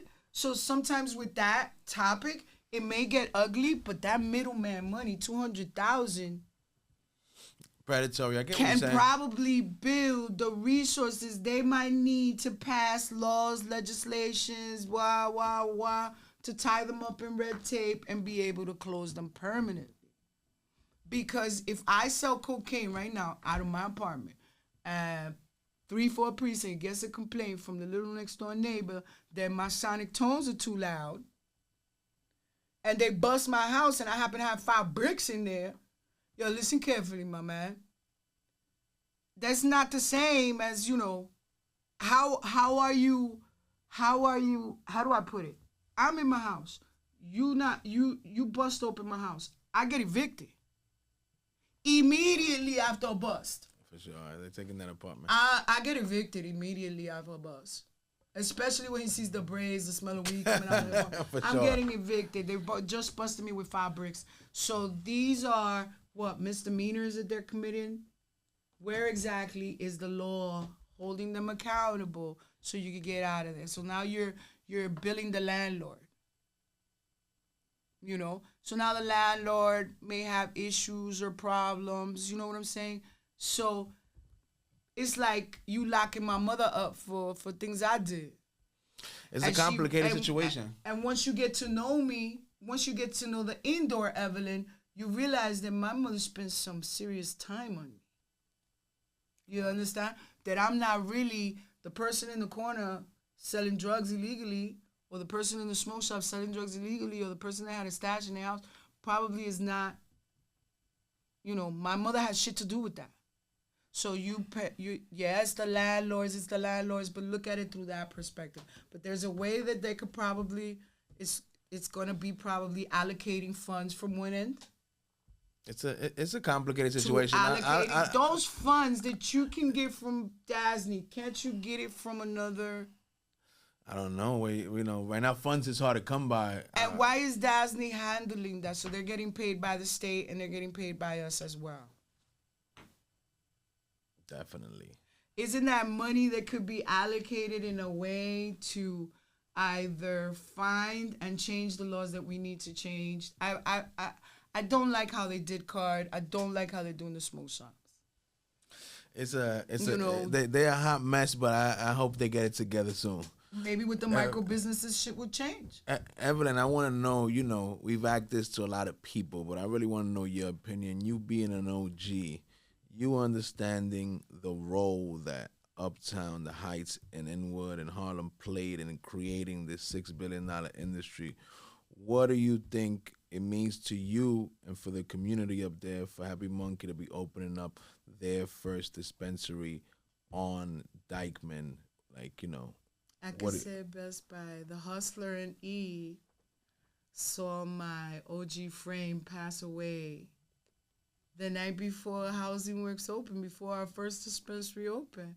I thought that, you never know how long you could get hit by a car, you could be crossing the street. I had shit happen Any to day me. could be your last. You know what I'm saying? And you are getting dressed up and fitted. Our OGs are really having heart attacks, either let it be drug-induced time, COVID, whatever conspiracy theory you feel like putting, or a regular fucking heart attack, waiting for a dispensary legally owned by Dominicans in the Heights. It was like the same joy that Conbud had me thinking, damn, what if I shut down 184 like that? You know what I'm saying? What if the Doñitas see me shut down 184? That was a monumental shit. I cried. I was emotional the whole fucking day. First Dominicans to open, that's a big deal. You know what I'm saying? And then to bring it back to where it all started for us. Because we don't see it as Inwood. It is, geographically speaking, Inwood Heights and Washington Heights, Hamilton Heights, Harlem, Spanish Harlem. Mm-hmm. You know what I'm saying? And it was always divided by Broadway. Mm-hmm.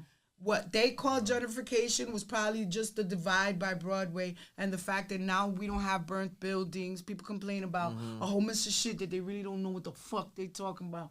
There was Audubon was a whole mess of burnt buildings. What are you talking about? It looked like the South Bronx. Now we have Dominicans and African Americans owning weed shops legally.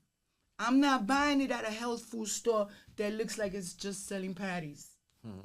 Because I come from both eras. The patties and the health food shops, the record shops, the Frankie Gus. What you think? The Botanica. My man, we was going up in there like we saw brujos. You know what I'm saying? We had places where we used to cop weed at that were tremendous. So to see our people come back to their own communities and open up, you cry. And especially if you from Legacy, how can you not? You know what I'm saying? Who'd have thought you'd be around the corner from Dykeman? Dykeman, just for the weed, had its own little mini precinct that for like a decade. The whole decade of the 90s. Crazy. For weed. No, I asked it because there was also other drugs. You got to remember, Evelyn. Right now, since like you said, 2017 and now, we only hear about what's happening. Like as far as the media, we only hear what's happening down here, the sessions, this, that, and shout out to the evolution of everything. But like nobody knows what role Uptown played to build this industry, that's why it was so important. The home of the Haze. You know what I'm saying? The Heights, the home of the Haze, taught a lot of people about quality smoke, and it's about time it comes home. Because if we sit down and really get together, a whole lot of people are just going to be looking like actors. You understand? That part. Exactly. I'm going to be real. Whole lot of people are going to be looking like actors, and we got to give credit where credit is due. Yes, Washington Heights was a it's a pillar of a community. It's the, not because it's the Heights, not because I'm Dominican, but the history of cannabis in New York City, everybody was coming to the Heights to get their weed. I had custies from Newark. I had custies from D.C. I had custies from Maryland. I had custies from Connecticut. I had custies from Boston. I had never even been to the D.C., Connecticut. I hadn't been to Newark till an event in Newark. a cannabis event in Newark So in Newark International Airport. Because everybody came to us. We have to go to work. Everybody came to the Heights to get their weed. And if there were African Americans from the Dykeman houses, it's still its own African American community. The Bridge apartment was his own African American community. Mary J. Method Man filmed We're All We Need to Survive in the Bridge apartments, across from the Bridge apartments, in the building of the library, right there. And they got their weed from the Heights in the Rutgers. It's dead in the center of the Heights. The basketball games. There go artists. Everybody comes to the Heights to smoke weed. Havoc got from me. That guys, one time I was on my long time, got me because Havoc was coming to the, yo, you still don't got, we still don't have. I took Havoc to Dykeman. And because I wouldn't care. If I believe in the miracle on 34th Street, you know, if Macy's doesn't have it, they'll tell you where you could buy it. And it stays, like you said. Yeah, it stays in. So now David came to the block looking for weed. I told him I didn't have. I'm not gonna lie to David. I like him. He's adorable, y'all. My peeps. Him and wifey. So I'll be like, nah, Dave. You know where they got? They got across the street. We had a childhood competition from across the street as well. Like the weed was great. Like they had their smoke shop on that side, and I had mine. It's just we all grew up together. It was not a competition. It was more like a healthy. It was a healthy competition. If I didn't have, I would tell them, check out 183rd. I would tell them, check out 183rd. The guys told me, yo, yeah, Kev don't have. They brought Havoc here. He stayed with me. He went back. Before you know it, Havoc is going to Dykeman to get it. Because I'm here like, you know what? I didn't know who the fuck he was. I don't watch videos. I don't watch TV. I'm out here. It's summertime. Hustling. You know what I'm saying? We hustling. So I'm going to send him to Dykeman. I go to Dykeman. Yo, look at, y'all ain't that? Yeah. I had a friend that came one time with Kanye. When The Wire came out, she came with Kanye. She coming from Newark with Kanye. So we're seeing everyone come. That was the No Mecca. one's telling that story. Nah. You know what I'm saying? No one's telling that. No one is telling which Baseball blacks these. players. Thank you. Sammy's barbershop was on my block. Everyone was going there. Then there's All Stars. Everyone was going there. The tri-state area was coming up there.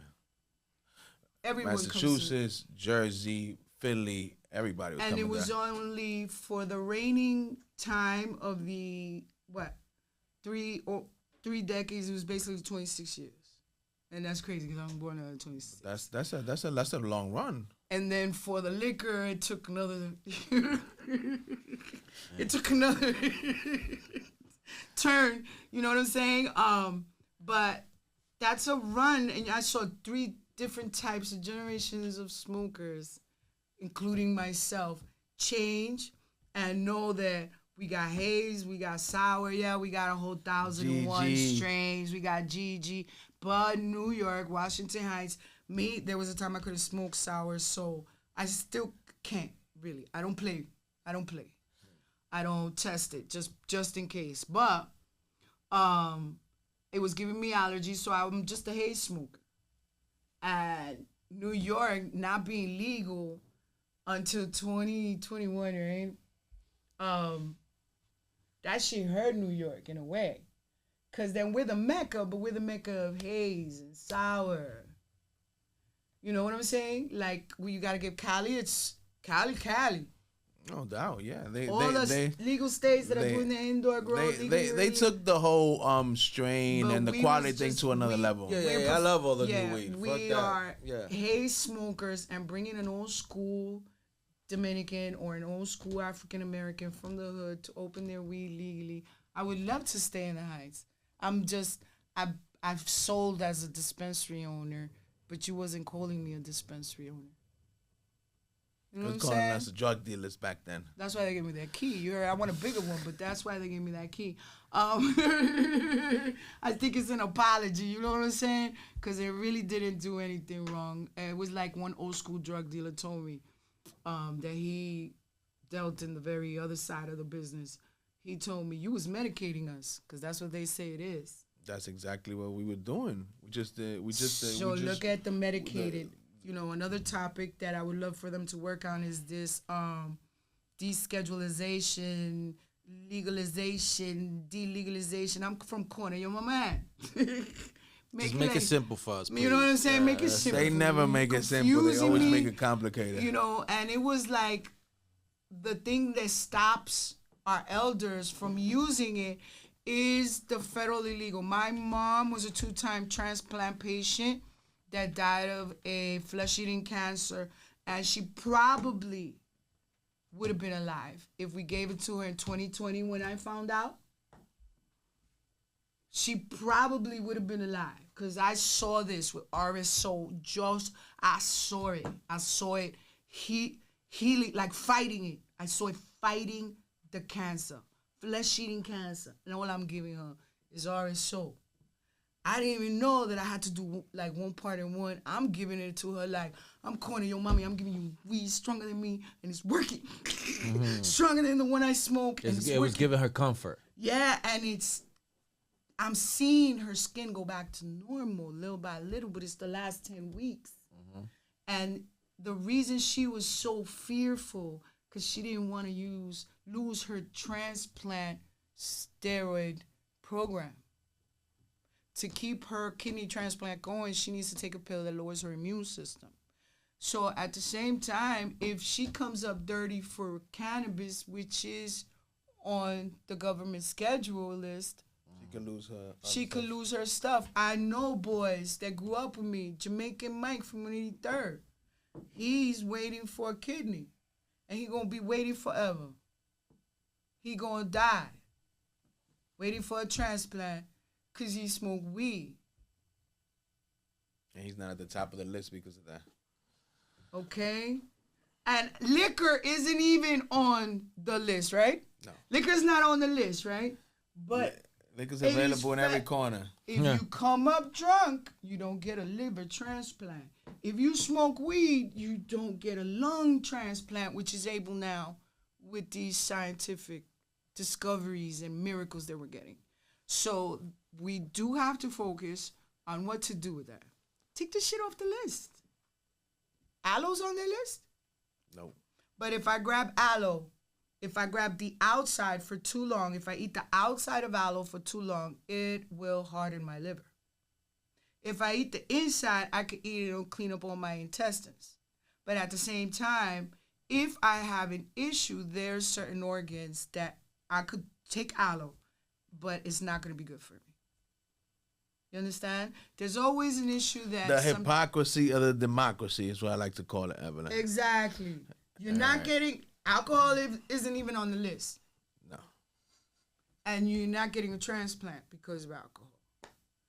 But it kills people. It's the reason you probably... Because we're not going to lie. I've known people to die waiting for a liver transplant. However, they drink. So if you don't stop drinking... You can't get this liver transplant, but it's not on the list. It's what fucked up her liver in the first place. Then I'm not saying put liquor on the list, but come on now, take the veil off, B. Take the veil off. Evelyn, in the memory of Women's History Month, what advice would you give? Like, you know, there is a tremendous amount of new female entrepreneurs making their way in the cannabis industry, trying to do their thing. What advice, Triple OG like you that's seen it from legacy to beginning to now, would you give them if they wanted to come into the industry? How should they go about it, and what tips would you give them? I hope they have their big girl panties put on. Big girl panties? There you go. Big girl panties, real nigga shit. You know what I'm saying? All right, so I'm going to give you a big... Go ahead. Because it is still a male-dominated industry. But then you also have, like, I went to public school. I had the best of both worlds, right? And I went to a very good private school. Very much attention. And then I got vocational education from Kennedy. And I also had a dual education from the Dominican Republic. My mom would send me to school, tutoring summer. Summer was not your regular Dominican summer, let's just say. There was always some type of schooling. You gotta put that work in. Spanish, we had to learn how to read it, whatever. Point is, no, stop. Point is that you have to put your big girl panties on. And women, not every experience that you've personally had with any other gender outside of the community, don't bring it home. Leave your problems at home. We gotta start doing that. But other than that, put your big girl panties on, because it's a male-dominated industry, and we are having to deal with certain issues of, you know, even New York City. Not even 25% of the businesses are women-owned. Just any businesses. Any businesses. You know? So when you look at that versus how many women got their licenses now they're opening the doors. They're kind of noticing, because people have put it on the internet. Hey, wait a minute, you're doing us like central booking. You doing us like central booking. For every 20 niggas that go out, I never did time. I'm doing that Cat Williams. I never did time. But I visited central booking, and for every 20 men, they only call one female. So there's a lot of females, not that many, only like 18% female applicants. Get rid of those too. Put those open them up, open the floodgates for.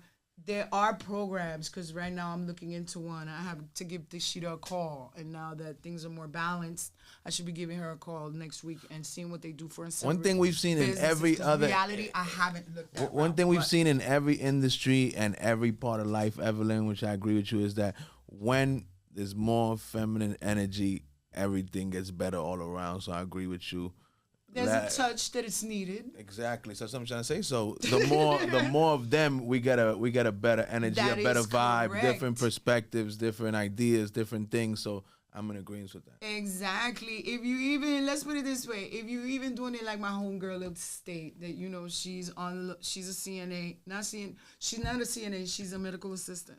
So she, after work, she has her own delivery unit because she lives in West Bubblefuck. To Usually, other medical assistants in the urgent care that they smoke on the low. Usually in West Bubblefuck is where all the bread be at, so she's probably killing it. Yeah. You met her, Cypher Sonia, you met her. But she be killing it because she be coming to New York to get some weed. Then she found the guy that comes out here. You know what I'm saying? But the point is that you gotta inspire also a lot of more women to come into the industry. A lot of them feel apprehensive coming into the industry. There is a corner of the percentage of the community that you're always going to find a positive and a negative. There are women that do empower you. There are women. I'm one that I grew up in basically male-dominated. I grew up with my cousins. I grew up with brothers. My brother's not my only brother. Yeah, you're a tough cookie. You're a tough cookie. You know what I'm saying? In my era, they used to call it tomboy. Now they say no, that you're not a tomboy if you just dress like that. That you must no, husband. Pero point is that there are women that do help. There are women that do empower. You just have to ask. And sometimes there are women in this planet that don't like to ask people for nothing, not because we're more dominant than the other one, nor independent women. Why? Because we were raised by independent women that didn't yell out, I'm an independent woman. But they were independent women. They were paying the rent. They were getting the bills done. So you're just doing a regular adult job. So bring your adult job having persona to the cannabis community with what you got. There's women like Chica. Everybody. Shout out to Creaky. Oh yeah, she's she's a tower. Miriam, there's Kim B. Everybody brings their own flavor. Shout out to them, absolutely. You know what I'm saying? Absolutely. Shout out to the women in the industry. But there's a certain group there, man, that you would say that you were in the Mean Girls. That's where you have to have your big girl panties on. Because then, see, I'm street. I may not be able to build a business plan, but I could tell you, you could find it in Macy's. I don't even want to sell you nothing. Go to 183rd with that mannerism, girl. I want to hear shit, you know. Or I know how to fuck them and wait. You heard? You got to fuck them and wait. But there are people that are willing to help you if you come. Dashita's one that I hadn't really looked up to, not really looked up to, but called the office to see what they have and made an appointment and got her email until way in December, which I should have done it before. But now that, like I said, things have to be balanced. Things come slow. So if you're a female, bring patience, bring boy briefs. And just, when I mean bring boy briefs, is just, present yourself, come out there. I don't like that. So that's why I like being low key. I already had to be in the limelight in the street. So, when you're a drug dealer, you hood famous. So we already know about that fame. We on the boulevard smiling. Mira me, I went to the combat celebration. I had just finished coming from oral surgery. And smiling. And smoking. Nah, but I say, you know why? There are things you have to do even if you don't want to do. Just come out. You know why I say that's so important to hear from you, Evelyn? You just finished telling everybody how in the real male-dominated legacy market, how you were able to still make your mark. When they got legalized, you made your mark again. You're still making your mark. So what I'm trying to say is that you're an inspiration where, like, a lot of women feel like they can't be in the mix. But you're evidence that you're a stand-up woman and you're a real right. You can be in all the mixes. Yeah. That is correct. Because at the same time, there's a lot of energy when you're networking. There's a lot of turning on and turning off a switch. In other words, you could probably come to the block after I just 2x4'd somebody with a nail because they was hustling on my corner. You understand what I'm trying to say? But I can come and clean up nice for a happy monkey party in Las Vegas. You know what I'm saying? Or you can clean up nice to receive an award, and you can, and there are moments that you can't articulate yourself. You're a gangster and a lady. But maintain business. If they don't smile at you the first day, who cares? Yeah, smile back, because it is good manners to say hello to everybody when you come in, be network. If there's somebody there that got a personal issue with you, don't keep that from going to an event. I don't go to events because I don't like going to events. It was the 90s that trained me like that. You don't go to clubs. You're too important. No pictures. No pictures. It's the same thing here, because we are starting our own right, and we have our company. We have to network. There's days that you're gonna have to wear your mask because you yourself are still sick, or there's days that you keep going, no matter who don't like you. You gotta keep going. That's it. Don't stop. No matter who finds that offensive. Well, what you think I was watching in the 80s and 90s? Fuck it, we here. Archie Bunker reruns, because I was getting home at 3 o'clock in the morning. The Jeffersons. So it was okay to laugh then, but not now. To the east side. Or it was okay to... No. But wait a minute. You could talk about my society and my generation, and I can't laugh at everything, because you know what? For me to get offended, that's energy I gotta waste. Me get angry, that's the reason I work. I smoke. You know what I'm saying? To not pay attention to what you may think of me. Because, and we do that, we worry about the competition. We as women, we are trained for competition. But in reality, you're just competing against yourself. Because what you may want out of the cannabis industry is not what I want out of the cannabis industry. And you don't have to know what I want out of the cannabis industry, because my brand is already telling you what it is. You understand? And as they say, what you eat don't make nobody else shit. There you go. David, did we miss? I'm not the restaurant. Let's make sure did we miss anything? We caught everything. I got one thing we missing that's very important. I know. I just wanted to make sure before you hit her with the last one. I just want to make sure, David, we good, right? Let's get some munchies on real quick. We get all right. One shotgun question. One shotgun question. Ooh, that's good for Evelyn. One shotgun question. Yeah, let's lighten up the load a little bit, right? Munchies and it gotta be Uptown. Give me favorite Munchies, Uptown, all time. No matter what era. Go. Damn. It could be a few. It could be a few spots. Top five all time Uptown Munchies. But Uptown. But you gotta realize what era I was born in. We grew up on Chef Boyardee and pancakes. I get it. But after you outside, you selling dimes. You got sandwich money. You got restaurant money. Charlie's Pizza, B. Charlie's Pizza, 185th, my man. Come on now. All right. Still there? Extra cheese, you heard? No, cheesy pizza. Yeah, it's still there. It's still there, 185th? It's still there, 185th. There was a rumor that it shut down, but it's still there. What else, Evelyn? There had to be more, There man. had to be. Of course, there's more. Hispanic restaurants, I must say, Old School Galicia, I love Mambi. El Mambi. El Mambi. Tú no te- Los sándwiches cubanos y una batida de lechosa. Manito. 177 ahí, el Mambi. Exactly. No, 182nd is St. Nick. 182nd is St. Nick. Shit, y'all woke up Jordan right there with the Mambi right there, boy. All of Mambi. We had a ball of Mambi. You can't leave behind the pizza shop in Dykeman. It's a classic pizza shop. Can't leave that alive. You cannot leave that pizza shop behind. And of course, I'm a fast Mickey D's without the buns type shit because I'm allergic. We got it. But no. And then there's the What about sweets? What about sweets. I was never really a sweets girl. I'm more like a ratchet candy, Jolly Rancher, Now Ladies type shit. Now later. Them sour ratchet candies, that shit. The sour. ratchet. What was them shits called, Prissy? I'm not a chocolate The string, girl. the sour strings. No, Flan. the sour Oh my straws. God, that is Flan? man. Flan. Flan. I'm not like my mother. You never hit the habichuela con dulce at 181st? Of course, but my family was cooks. Okay. Yeah. My family was old school cooks. They're all obese. Mommy makes bicocho dominicano. Oh, yeah. Mommy makes the bicocho like the white yeah. people like it. And it look like it's in a box or something. You know, like it's the outside. I heard it tastes nasty. My mother, I never ate it.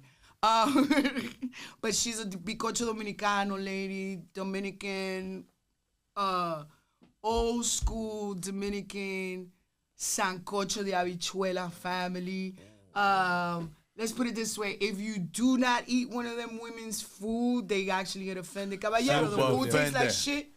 Dime, caballero, the food. ¿Sabe a mierda? ¿Qué es lo que está pasando? ¿Por qué no comiste? Dime. Hay un problema. Como ofender. Yeah, that's a My problem. aunt was one that she would be here like, ¿qué es lo que tú llevas en ese plato, mija? ¿Qué tú dejaste? Ay, ella no sabe comer. You know, I was brought up in a fish, and she was from 174. Right there where the shootouts, and that made her turn into a cake lady. Cake lady. She said, I'm going to bake my cake. I ain't going out there. The nerves from the Heights, they needed like to, you know, she lived right above Ruben's spot. Triple Park, 24 hours? Oh my Triple God. Park. It was like The a parade, though? 31st, look, December 31st, it sounded like fireworks was going on. Because it was just on top of the roof. Remember, we had no sonars. I learned how to shoot on top of a roof of my building in the summer times with my uncle and That was regular. Domingo. Shooting on the roofside was just another day. Yeah. And we own legit guns. We don't own the scratch-off guns. Crazy.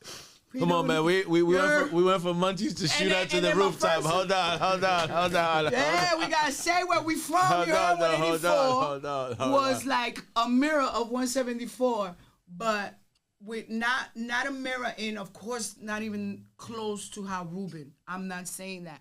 What I meant with the violence, there was a lot of violence. There were movies made out of 174. New Jack City, they mentioned the Dominicans of 174. They mentioned the guys from the Heights.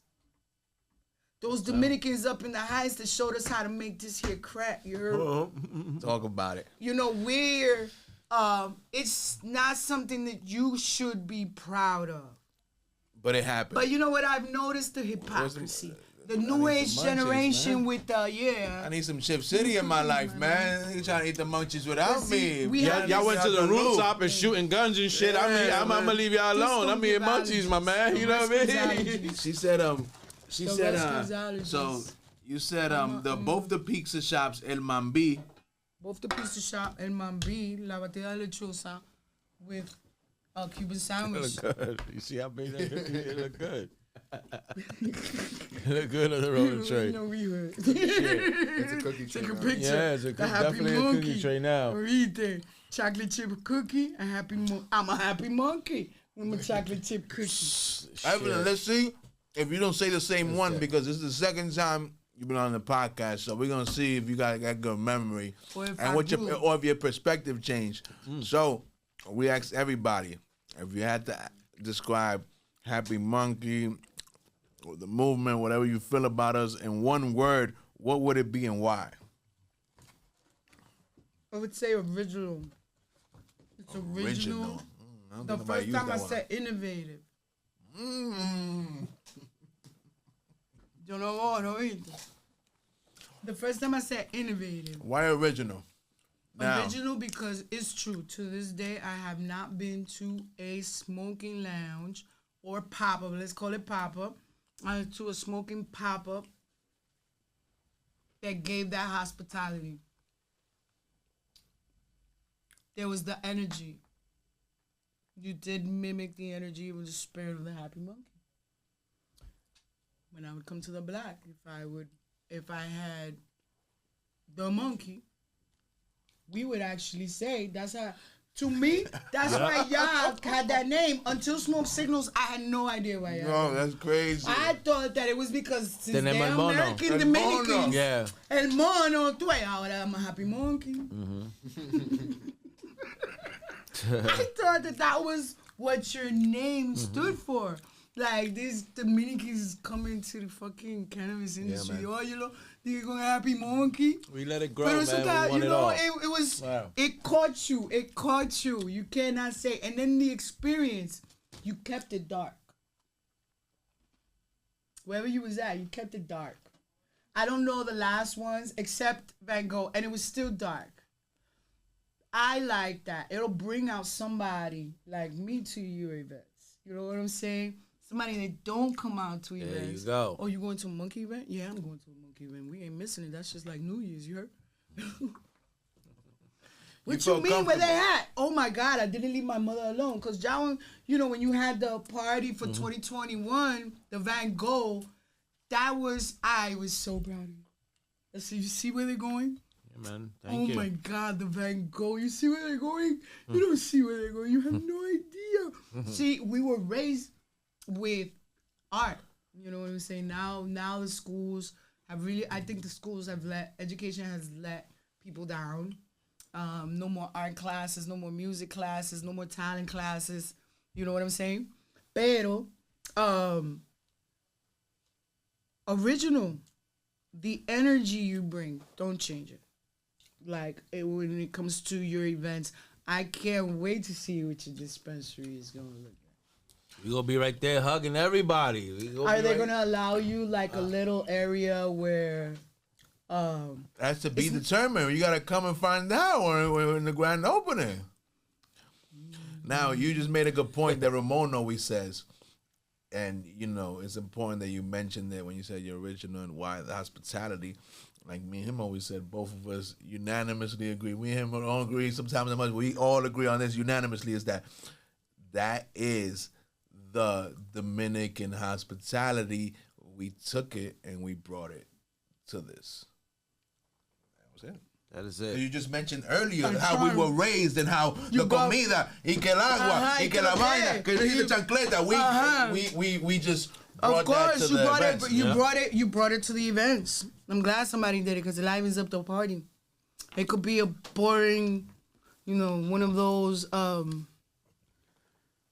more, you know, white table settings and a lot of white table settings. I've been raised for those white table settings. I was country club type of Dominican in DR, but, you know, when it comes to weed, I really don't, I've never really put the white table settings and the suit and tie with the cannabis industry boardroom.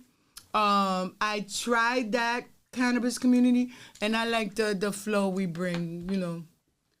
I like it. That means a lot coming from you because, like I said, I'm glad that it's not all 24-hour dembow because I'm not one of those Dominicans, you know what I'm saying? Yeah, but I like my music nonetheless. I like the way the kids is twisted, playero, reggaeton, and you know what I'm saying? Because they're all people. Right. However, I need to see more of this. I like it when it's like this because they don't understand that this is our business suit. Mm-hmm. I was coming to the corner with and ones and my and ones needed that hoodie. And my rubies and my, you know what I'm saying? With that my was hoodie your uniform. And $22,000 pearls, and people be here like, well, all you drug dealers, you did all of this shit for what? Y'all ain't got shit to show for it. But man, we here, right? We here. And then we did it, and we got like 3 decades in it, and we never did time. I stayed driving a couple of pounds because after 91, 92, right, we was buying more than a half a pound, obviously. We was buying 12. I ended up being 12 pounds a week of dimes and 20s. I wasn't even thinking about KDs. We call KDs the 8s, the 35s. You know what I'm saying? So I wasn't even thinking about it. And for a girl that I got tied up after I was fully retired. I got tied up for weed after I was fully retired. Living in Florida. It brought you out of retirement. You know what I'm saying? So you telling me that we're here with the same, one of us threw it out like they say now, claim it, throw it out into the universe. One day, you sitting there amongst all them coke dealers, they gonna legalize weed. Bitch, pass that blunt, man. They gonna legalize cocaine before they legalize weed. Pass that blunt, you getting too high. Pass it. You know what I'm saying? They legalized it. We here now. We here now. And we going to Dykeman, ladies and gentlemen. And you're going to Dykeman. Come uptown. The party. And it's going to be an original flavor. Yeah, you know what I'm saying? It's lit. Now, it's so important that we had you here because have a footprint in here. Because you are, and like I always say, one of the last elders of the village left from that era. When you think about it, how many are not here? How many died, deported, etc. So we're here because we wanted to give you your flowers, because to be one of the only Dominican females that made it through that era, thrive, survive, and transition to this new era. You know, we got love and respect for you, and we just didn't want to tell you on the low. We want to say it publicly. You know what I mean? Thank you, baby. You got to tell the people now. It means a lot to my dad. It does mean a lot to me, because it's like you have a duty, you have a story. Some of these even cocaine dealers that went from being major racketeering, RICO charge niggas, when they did their time and, you know, and paid it back to the community with their time and started selling weed, they had no idea they could come into this game and make so much money in weed in the 90s. And some of them would just come at the end of the night to buy their 20 sacks and would tell me their issues. Or, yo, I almost got tied up today, man. I was hoping I'd get to cop a bag. You need a bag, E? I know you pitching your own weed here, E. You know what I'm saying? For like the first 6 years, it was pitching my own weed. And still in the 90s, there were men that were just waking up one morning and say, you know what? Let me put Glass to work. Let me put Ike to work. And then later they're going to open up their own businesses. Because it escalates in time. Just like you get hired in a job and become a manager. You got to earn your stripes. Absolutely. Look at my friend. He sold bricks, right? He had his custies. He worked out of a cocaine spot. But he held my weed for me. If I had a very bad period, which I would, and I needed to go change, there were certain plugs that I wouldn't keep up in there, you heard? You know? I would keep my deodorant in the smoke shop, Kotex in the smoke shop. But the first heavy days, I wasn't keeping them pamper type, you know what I'm saying? So I'd go upstairs and have to change a lot. Here, Grimmy, hold the weed for me or take it upstairs. You know what I'm saying? This man became the owner of the spot without him even thinking he would even end up being the owner of the spot. I think that's a great point you're making, Evelyn, which I think is an issue now with the new generation, men and women. You just said, and we all say it all the time, in that era, we all knew we had to put in that work and earn our stripes, and everybody was okay with that. As a woman, I knew that I was okay with it. I said, you know what? I have a husband. The men are going to talk. It's 1989. I'll come out looking like a butch and I'll play a good role. I'll take, you can be anything you want. You're going to play a role today. That's what you're doing. You're playing a role. And whatever these niggas call you, that's you from now on. You understand? And before you know it, that could be bitch. And maybe you can play that role real good, but there's a certain type of bitch. A bitch will cut your throat and still look nice on Sunday, going to Baptist church, a Catholic church, whatever. The process, you meeting everybody, you learning the game, and now you're making your own stripes, you're surviving, and now when you step into that role, you know what you're doing. You're not just guessing and freestyling. Exactly. And then, once you cross over, that is, if you're lucky enough to survive the corner, in those days, survive the corner selling weed, because remember, I used to also hold a radio. I got searched for holding the radio. And then after that, being that I didn't like, that experience and it scared me, I didn't want to hold the radio because they treated me more fucked up for the radio than the weed. The beat cops from the 3-4 knew that I sold weed. They knew that I was there for the weed. The beat cops, because remember, these men, the no loitering laws came out. These men were chilling in front of buildings. There was no loitering. More than 4 is a conspiracy. That's loitering. That's trespassing. Shouldn't be smoking in a building. There's no signs like that. The most sign you were seeing in a building is fallout shelter. You understand? So we're there smoking, but we're being nice and quiet for the neighbors. Of course, the drug game pricks his headache, so that anything can happen. Shootout, robbery, anything. That's besides the point. But on your daily, this is your workplace. So if That's the office. Muchacho, that's the office. Evelyn. I don't even like chilling on 184. You got the flashbacks, the memories. Not the flashbacks. You work at Target when you off? You go chill at Target? No. Entonces, dime. Look, man. I'm going to be in St. Nick. That's what I was taught. Once you bring down the gate, you bounce. Because the more they see you there, wait a minute, she was there the whole 8-hour shift. The whole 60. Now we already know. We already know what it is. So bring your survival skills as in business. Bring an employee manual. See all the networking events. See all the business networking. It's business. Look. Even if you're having fun. Because I did have fun in the corner the days that there wasn't any craziness going on. I'm not going to lie to you. I did it for the love of the game. I didn't want to sell more than I did. I didn't do it to become famous. I would shut down shop at 2 o'clock in the morning. If the guys wanted to be there a little bit longer, but we would just, They say when you do what you love, it's not work anymore, and you were doing what you love. Yeah. So now the people need to know, Evelyn, it's 2024, and we know you're going to settle the score in the future. What should the people look out for when it comes to Cannabis, New York Times, Inquiring Minds? What should they look at? Where could they find you? What should they expect in the future that you have cooking? So they can know, to be on deck when you're ready. Well, I found some convenient people now to expand. Not convenient people, strategic people. Like I found me a David. Strategic people. You know what I'm saying? You know what I'm saying? I may have found me a tech king, but she's a tech queen. You know what I'm saying? But I found different people because people forget that as legacy, we don't trust no one. Yes.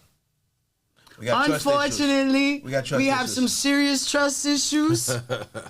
I mean, seriously. And at the end of the day, I see it this way. My mother said, do what I needed to do and follow my instincts because I am going to the same place I started at. However, she wanted to see me as a good journalist, credited and respected journalist in the industry. So I got to do it to the best of my ability. And like I was in the corner. I could hold it down. Yes, I am a ride or die. We don't have to die, though. Because I believe in God. So he ain't going to let me go. So you know what I'm saying? Until I see my fruits of my labor. Or maybe I could see it from a distance because you don't even know if I'm building this up to sell it to somebody else once I see it big enough. It's like your parents letting you go at the age of 18. At least my parents was here like, bueno, mija, un cuarto rentado, son 100 pesos a la semana. O te va. So what's the website? The New York Cannabis Times, the NY Cannabis Times, I pointed out towards everything. So you could even type nycannabistimes.org. And you'll take you straight to the .com. So it's under construction, but you do find me on Twitter. Right now I'm on Twitter because Instagram is getting to be someone hacked Someone paid the If you ain't got no haters, you ain't popping. And come with the roll, baby. That's how you know you're doing good. All right, ladies and gentlemen, I know this is a Shot at, fucking roller coaster almost ride. kidnapped, and we here, you heard? Because I know Evelyn is a fucking roller coaster ride. All right, ladies and gentlemen, but bear with us. This is wild, crazy. We went up and down, left and right to Washington Heights, Dykeman, Tola Vaina, 90s, 80s. Love it all. You know what I'm saying? Because that's what it is. I love the game in reality. I love weed. I'm just on It's a chaotic story. This shit ain't never gonna be normal. This shit is gonna be all crazy and wild. But I loved it, man. We have a good time. Of course. I'll do it again. Like I always say, ladies and gentlemen. Invite me every, 3 years? It's not just for the men, it's for the women too. Keep it real, don't steal, don't squeal, and life will hand you a good deal. Smile. Till the next episode, peace. Bow. Let's see,